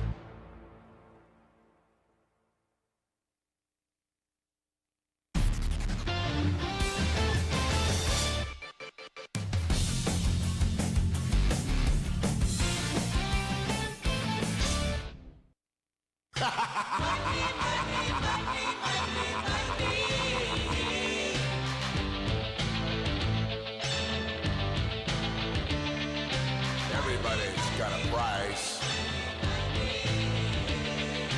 Everybody's gonna pay. 'cause the $1 Million Man always gets his way. Welcome back to Sunday Morning Football with Zach Gelb. All righty, Zach Gelb here with you. Sunday Morning Football. Falcons field goal good. 17-13. Atlanta up on the Indianapolis Colts. If the Colts lose this one, they'll drop 2 in a row. They did lose to the Steelers last week. Atlanta's dropped 3 in a row since beating the Bills. So Falcons and Colts, 11:06 remaining in the third quarter. We'll keep you updated on that as Atlanta does have a 4-point lead. Let's welcome in from BetMGM tonight, one of the best in the business when talking about all things NFL and trying to pick you some winners. And he's been great on these anytime touchdowns. Ryan Horvat is here with us. Ryan, how are you? Do we have Ryan? Go ahead, Ryan. Sorry about that. What's going on, guys? Yeah, I'm doing good. I do realize I'm a little bit of a psychopath, though, when I watch football with my in-laws, because this all began in high school. We used to do this thing, all the defensive backs, and anytime anybody would catch the ball underneath, we would just yell out, "Kill him!" So this every time Daniel Jones drops back, I'm just on my couch screaming, "Kill him!" And my mother-in-law is looking at me like I'm a lunatic. But other than that, I'm doing pretty good, man. How you been? I'm good, and I think you could celebrate more if you are rooting for the Falcons today up against the Colts, because I believe Daniel Jones just threw an interception as the Falcons are celebrating in the end zone. They didn't score, but they're doing one of these group celebrations. Yeah, here comes the replay. No, it was a fumble. It was a fumble recovered by Atlanta. I believe it was Jalen Walker who picked up the ball. So the Falcons, they're in a good spot here. It's going to be 1st and 10 and Atlanta's 44. Anyway, let's get to some games today. Bills and Dolphins. Bills are an 8.5-point favorite. This game was a 10-point game the last time these two teams met, and it was actually a good effort for the Dolphins. Now they're going to be playing in Miami. Devon Achane still there. Jalen Waddle still there after the trade deadline. Chris Greer is not the general manager anymore, and Mike McDaniel still the head coach. I think that this is a layup today. I like the Bills laying 8.5 points. Yourself? I'm with you, Zach. I bet the Dolphins a couple weeks ago, that Thursday night primetime game, because like I said, it's hard to completely quit or to run away from a primetime standalone game as an NFL team. You kind of have to give your best effort. But what are the Dolphins playing for the rest of the season? We know what the Bills are playing for. I know a lot of people think that there's going to be this letdown spot. This isn't college football, man. These guys are pros. Instead of betting the side, because I can make the case for the Dolphins to keep this game close if they're able to run the ball, eat clock. I can make the case for the Bills to beat them by 30 because they're one of the better teams in the AFC. Instead, I'm going to play a prop here. Let's go Dalton Kincaid over 36.5 receiving yards. This number is way too low. The only way he doesn't go over is if, God forbid, there's an injury or if Buffalo just rolls and then runs the ball the entire second half. But right now he's 7th in receiving yards at the tight end position with 411. He's going against the Dolphins. The Dolphins, through week 9, they've already let 6 opposing tight ends go for at least 60 receiving yards in a game. Kincaid a couple weeks ago torched them for 5 grabs, 66 yards, and a touchdown. That was week 3. And then last week against the Chiefs, caught all 6 of his targets for 101 yards and a touchdown. I think 36.5 is way too low. I love Dalton Kincaid, not only to go for 40 receiving yards, but also to score a touchdown against Miami today. Giants and Bears in the Windy City. The Bears are a 4.5-point favorite. The over-under is 45.5. Yeah, I actually kind of like Chicago in this spot. You know, the Giants have been competitive, but they're all beat up right now, and they really can't stop the run. And all of a sudden, Chicago's got that ground game going, man, with Kyle Monangai, DeAndre Swift coming back today, and Caleb Williams. I like his rush attempts today, over 3.5. He's went over this number in 8 of 10 games, had 5 carries for 53 yards last week. I like Chicago, but instead I'm going to play some props. Love Rome Odunze. You had his dad come out, make some comments, which I thought was a little weird. He had to defend himself. Let's go over 52.5 receiving yards. The Giants play a ton of man coverage. Rome, the most productive wide receiver for Chicago against man. Right now, averaging 2.51 yards per route run. I think he goes for at least 60 today. I think Chicago covers. All righty, keep it moving with Ryan Horvat. I'll tell you yesterday, I thought Texas Tech, by kickoff, being a 13.5-point favorite up against BYU was disrespectful to an undefeated BYU. With that being said, I said to myself, usually when Vegas makes something that definitive, they're going to be right on that when it makes no sense. I'm looking at Ravens and Vikings today. This is a home game for the Vikings. I understand there's some uncertainty on what J.J. McCarthy is as a quarterback, and the Vikings just had a big win last week up against the Lions. The Ravens defense is nothing special. Lamar, though, is back at it. The Ravens being a 4.5-point favorite, is that too many points? Because that's one of those spreads where I look at it, I'm like, it doesn't make really all that much sense. I feel like it's begging you to take the Vikings, which probably means the Ravens end up covering and winning this game by at least 5. I'm with you, man, and I feel like they're begging us to take the Vikings, but I'm just going to do it. I'm going to take Minnesota anything over a field goal. I think Baltimore probably wins the game, but I think they win that game by a field goal. Their defense has been shaky. The secondary's been a little bit better. They've already given up more points this season than they did the year 2000 when they won the Super Bowl last. And I know Lamar's back, and Lamar's one of the better quarterbacks in the league. He's top 3, top 5, right? But he was shaky last week, missing throws low. He's another week healthier. And he probably knocked some of that rust off. But I think Minnesota's going to keep this game close, man. I actually like J.J. McCarthy. I want to give him some time before we just, judge and say that he can't play the position. I liked him at Michigan. I think he's just a leader, and he's tough. I think that locker room is going to buy in on him. I like Minnesota to cover today. I think they keep that game close. I'm just not there with Baltimore. I know everybody expects them just to rally and win that division. I love Lamar, but I don't think the team's very good. And I think there's a good chance, I don't know that they could win a Super Bowl with Harbaugh. And I can't believe I'm saying that, man. But every year it's the same story with this team. So I'm kind of out on Baltimore. Sauce Gardner, he was falling to the ground. He just dropped an interception, but it was on 3rd down anyway. The Falcons are punting the football back, so Indy is going to get the football back down 17-13. Going to the Jets and the Browns. The only reason to pay attention to this one is you have some action on it. So what are your plays today with the Browns and the Jets in that putrid football game in the swamps of Jersey? It's funny because I keep saying the Browns might just be a quarterback away from being a good team because the defense is legit. And I like some of their skill position players like Quinshon Judkins, but now he's dealing with a shoulder injury. Cedric Tillman's been dealing with a hamstring injury. He just got back to practice on Monday. I actually weirdly like the Jets, man. I want a 3 if I'm going to bet this game, but the narrative is going to be they've completely given up on the season, which they probably have. They trade away Sauce Gardner. They trade away Quinnen Williams. And we didn't even know who their starting quarterback was going to be until about 20 minutes ago. But all that leads me to believe, knowing the NFL, they somehow win this game today. So if I had to bet it, I would take the Jets. I'm going to stay away from this one, man. I can't even find a prop I like in this game. Patriots and Bucs. Bucs are a 2.5-point favorite. Patriots on a 6-game winning streak. There are a lot of injuries in this one. Bucky Irving out. Hassan Reddick is out. Chris Godwin is out. Kayshon Boutte is out. And also Ramondre Stevenson. Do the Pats continue their winning ways, or is this going to be a Tampa victory? So the Horvat house is mad at me because I told everybody that Red Zone goes to TV number 3 on the bottom today because we are going to single screen New England and Tampa Bay. I think this is going to be the game of the week.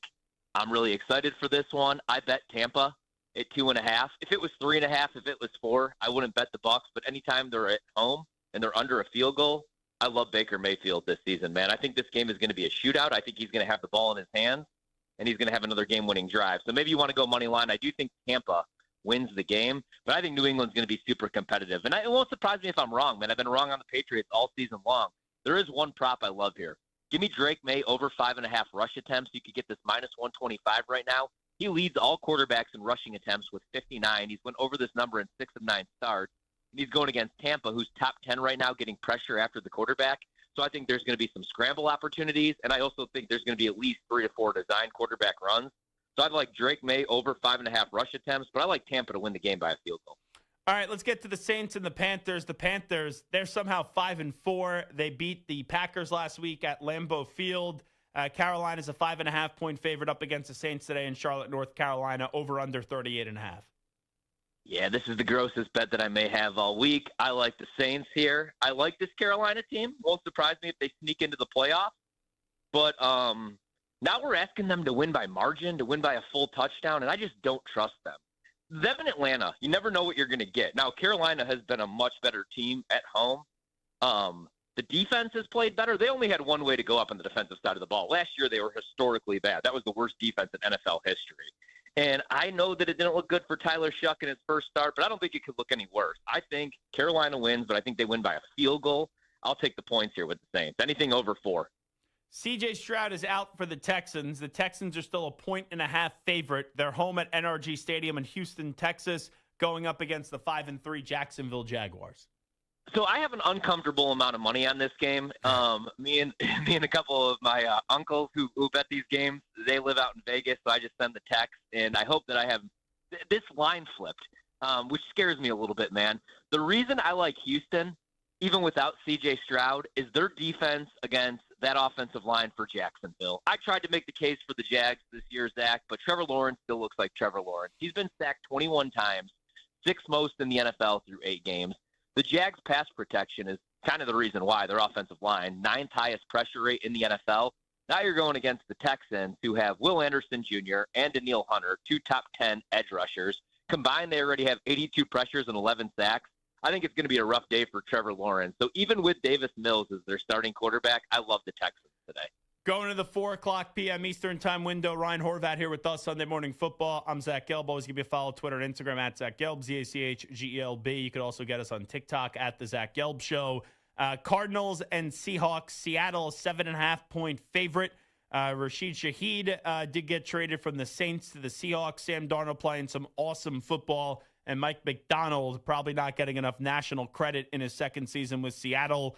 The Cardinals are officially moving to Jacoby Brissett, as you did see the Cardinals last week get a good effort in their victory over the Dallas Cowboys. Did the Seahawks cover the 7.5? No, I think Arizona covers. I think Seattle probably wins the game, but I like Arizona to cover, especially now that they've just went out and said, hey, Jacoby's our guy moving forward. He's been the better quarterback, and it sucks for my fantasy team because I traded a second-round pick for Kyler Murray.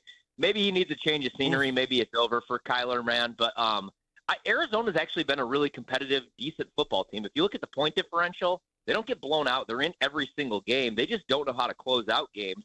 So I think they keep this one close and probably find a new way to lose in the fourth quarter. There's a prop I love, though. Bam Knight, his rushing yards. Maybe he proves me wrong, but I'm going under 35.5, minus 105. He's went under 36 rushing yards in all but one game this season. Last week, he was out-snapped by DeMarcado, 14-9 on the carries. And Seattle has a top-5 run defense, man, and they're only getting better on the defensive side of the ball. So I like Bam Knight, under 35.5 rush yards. I do like Arizona to cover, but I think Seattle wins. I think Seattle's a good survivor option. Rams and Niners. Rams are a 5.5-point favorite. The last time these two teams met, the 49ers beat the Rams by 3 on Thursday Night Football. I think the Rams get revenge today, but will it be by 5.5 points? Yeah, I think the Rams get revenge today as well. But, man, the number, right? It's like it's baked in that they think that everybody thinks that they're just going to get revenge from that Thursday night game that cost everybody survivor. So I'm going to wait and try to bet this game live and grab like a cheaper price on the Rams. If I had to bet the spread right now, I would take San Francisco. I love Kyle Shanahan as a motivator when he has these beat-up rosters. And I don't think it's a huge downgrade, Mac Jones from Brock Purdy. And I have no idea when or if Brock Purdy is going to be healthy the rest of the way. I do think the Rams are for real. They're 6-2. They're top 5 on offense and defense in every grade. But I like San Francisco to keep this game competitive, like Kyle Shanahan always does against Sean McVay. Real quick prop I like, Devontae Adams over 4.5 grabs, minus 130. I know Puka's back, but he's went over this number the last 2 weeks. San Francisco's getting no pressure on the quarterback since the Nick Bosa injury. If you let Matthew Stafford sit in the pocket, he's going to pick you apart. 21 touchdowns to just 2 picks. San Francisco 7th worst in the NFL in coverage grade. None of their corners are inside the top 65 in PFF grade. Love Devontae to have at least 5 grabs at minus 120. Lions and Commanders, last game in the 4 p.m. Eastern time window. This at 4:25 p.m. Eastern time. Jaden Daniels not out for the year, but not going to be playing in this one. Marcus Mariota will be the starter as Jared Goff and the Lions look to break their little skid here as they've lost 2 out of their last 3 games. They're coming off that loss to the Vikings. Up against the Commanders today, the Lions are a 7.5-point favorite. You know, I actually kind of like the Commanders to stay competitive. The narrative is going to be that the Commanders knocked the Lions out of the playoffs. Lions had home field advantage, wet the bed in that game. Now they're going to come out and just hang 50. And maybe they do, but I like the Commanders. You know, now that like they know that Jaden's going to miss some time, I think they're going to play hard because there's an outside chance that he could come back. So I think even if it's in the backdoor cover at the number, at the current price, that the Commanders keep it closer than expected. But instead, I'm going to play a prop. Let's go Amon-Ra St. Brown over 75.5 receiving yards. I'm going to ladder this up to 100. I'm also going to play him to score a touchdown. Jared Goff targets St. Brown at one of the highest rates in the NFL, 72 targets, tied for 5th most among all receivers. And he operates mostly out of the slot. Already this season, man, St. Brown has 357 yards, second most out of the slot. Commanders dead last in the NFL, allowing yards to slot receivers. So I think St. Brown's going to have a huge game, maybe 10 grabs, 100 yards, and a touchdown. But I think the Commanders might keep this game close. So I'm going to stay away from the side and just play St. Brown props. Steelers and Chargers, last one, Sunday Night Football, 2.5 points. The Chargers are a favorite over under 44.5. I like this spot for the Steelers, especially if you could grab +3 with no Joe out and already with the other side of the line. Rashawn Slater, yeah. Yeah, like with him out, Justin Herbert's been sacked 28 times, third most.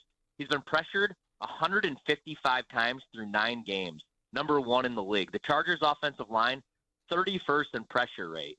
Now you're going against T.J. Watt, who I know he's not having a T.J. Watt type season, but I think he's going to get going. So I think the Steelers are going to get a ton of pressure on Herbert, and they're going to keep this game close, maybe even win it outright. So I like Pittsburgh, and I love Aaron Rodgers over 20.5 completions, -114. Chargers run a ton of zone. Rodgers completing 72% of his passes against zone. The reason being, he's just dinking and dunking down the field. He's got a 4.9 ADOT, lowest among all qualified quarterbacks. So I think Rodgers completes 22 passes, and I think the Steelers keep this game close, maybe even win it outright. So I bet Pittsburgh. Okay, I'm thinking Kyle Monungai and Travion Henderson for touchdowns this week. Who else do you like? All right. I love the Kyle Monungai look, especially if you look at the last couple of weeks.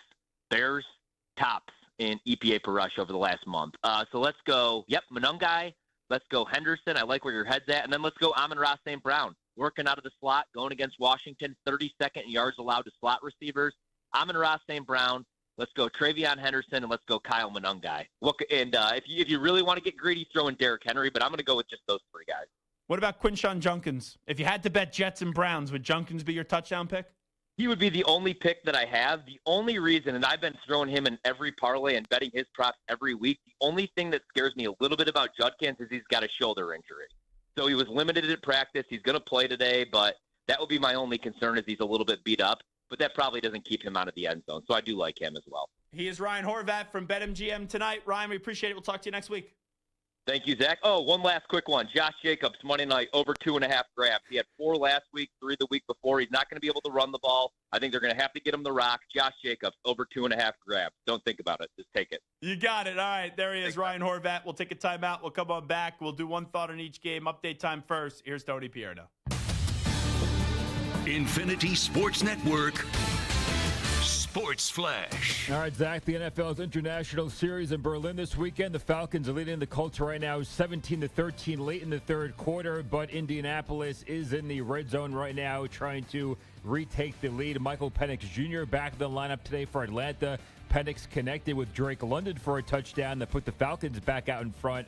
Atlanta's other score coming from a Tyler Algier rushing touchdown. Atlanta's defense coming up with some big plays in this one. They have a pair of takeaways, including one coming in the red zone. Once again, right now the score is 17-13 Atlanta. And other news, as expected, Justin Fields will start today for the Jets against the Browns. Yesterday in Columbia, Texas A&M was looking to remain perfect against Missouri. He and Concepcion on the right side on a 3rd and goal from the 4. Marcel throws, end zone, caught! Ashton Bethel-Roman, touchdown, Aggies! Aggies radio on the call. Marcel Reed threw for 221 yards and 2 touchdowns as number 3 Texas A&M beat Missouri 38-17. Mike Elko's team now 9-0 for the first time since 1992. We're here because we believe the ceiling of this program is really high. It's a really special place when you mix what we have from a university support standpoint, what we have from a fan base standpoint, and then what we have from a recruiting base standpoint. This is kind of what everyone has been talking about with this program for a long time. Top-ranked Ohio State, they cruised past Purdue 34-10. Julian Sayin threw for 303 yards and 1 touchdown. Second-ranked Indiana survived Penn State 27-24. Alabama defeated LSU 20-9. Georgia erased Mississippi State 41-21. Ole Miss blanked the Citadel 49-0, while Texas Tech knocked off BYU 29-7. Oregon escapes Iowa 18-16. Notre Dame beat Navy 49-10. Wake Forest took out Virginia 16-9. NBA Spurs topped the Pelicans 126-119. Victor Wembanyama finished with 18 points and 18 rebounds. The Nuggets outscored the Pacers 117-100. Men's college hoops, Duke pounded Western Carolina 95-54. Cameron Boozer scored 25 points on the ice. The Ducks extended their winning streak to 6 as they edged the Golden Knights in OT 4-3. I'm Tony Pierno. This is the Infinity Sports Network. Follow us on X. Our handle is INF Sports Network. That's INF Sports Network on X.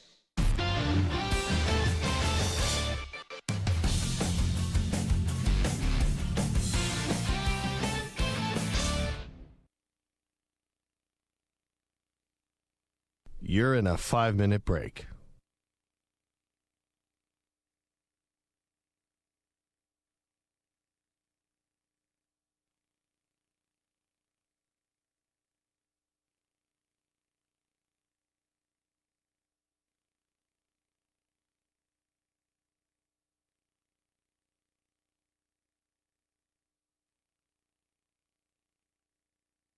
Four minutes, 30 seconds remaining.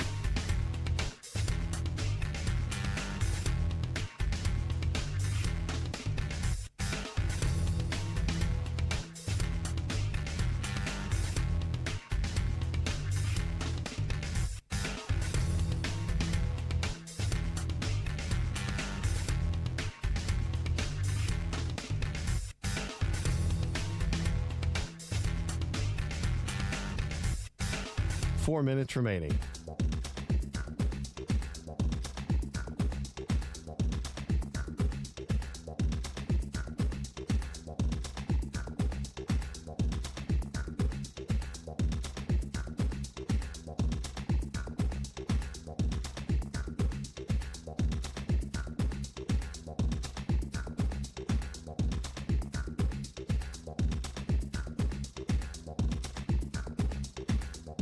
Three minutes, 30 seconds remaining.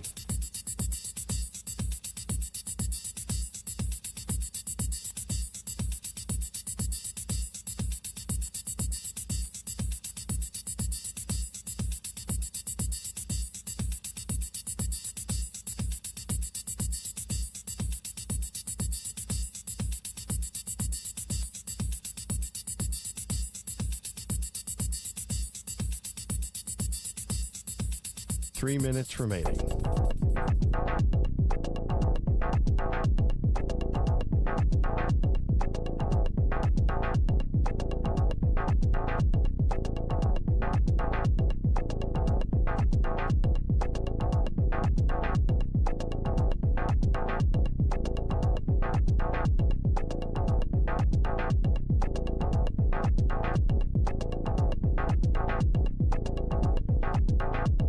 Two minutes, 30 seconds remaining.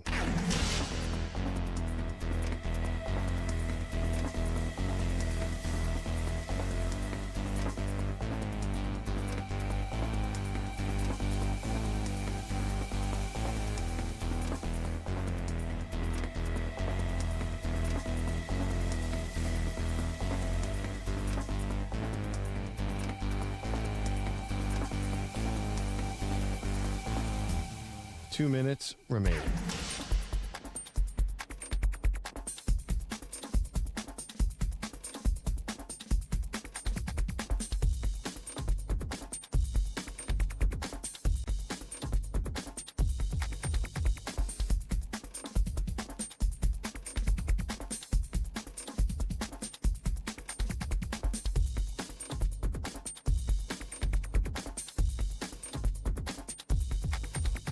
One minute, 30 seconds remaining.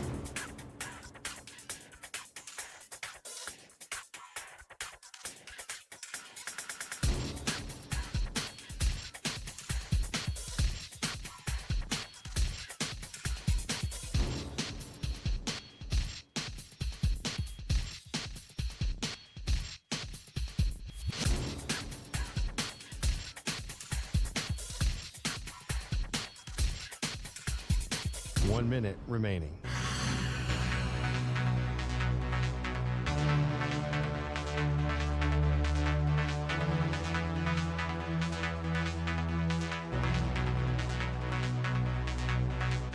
45 seconds remaining.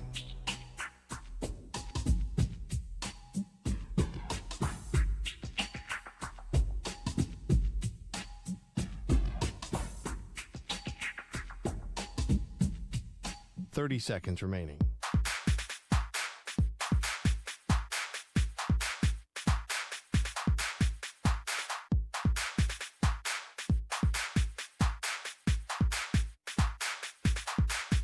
Fifteen seconds.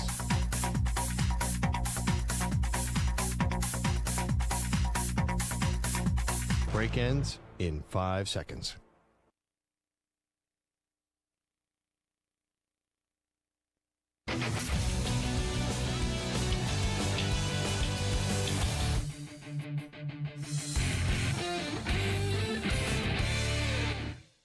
From the biggest plays the day before in college football to getting you ready for all the mayhem that comes your way every NFL Sunday. You're listening to Sunday Morning Football with Zach Gelb.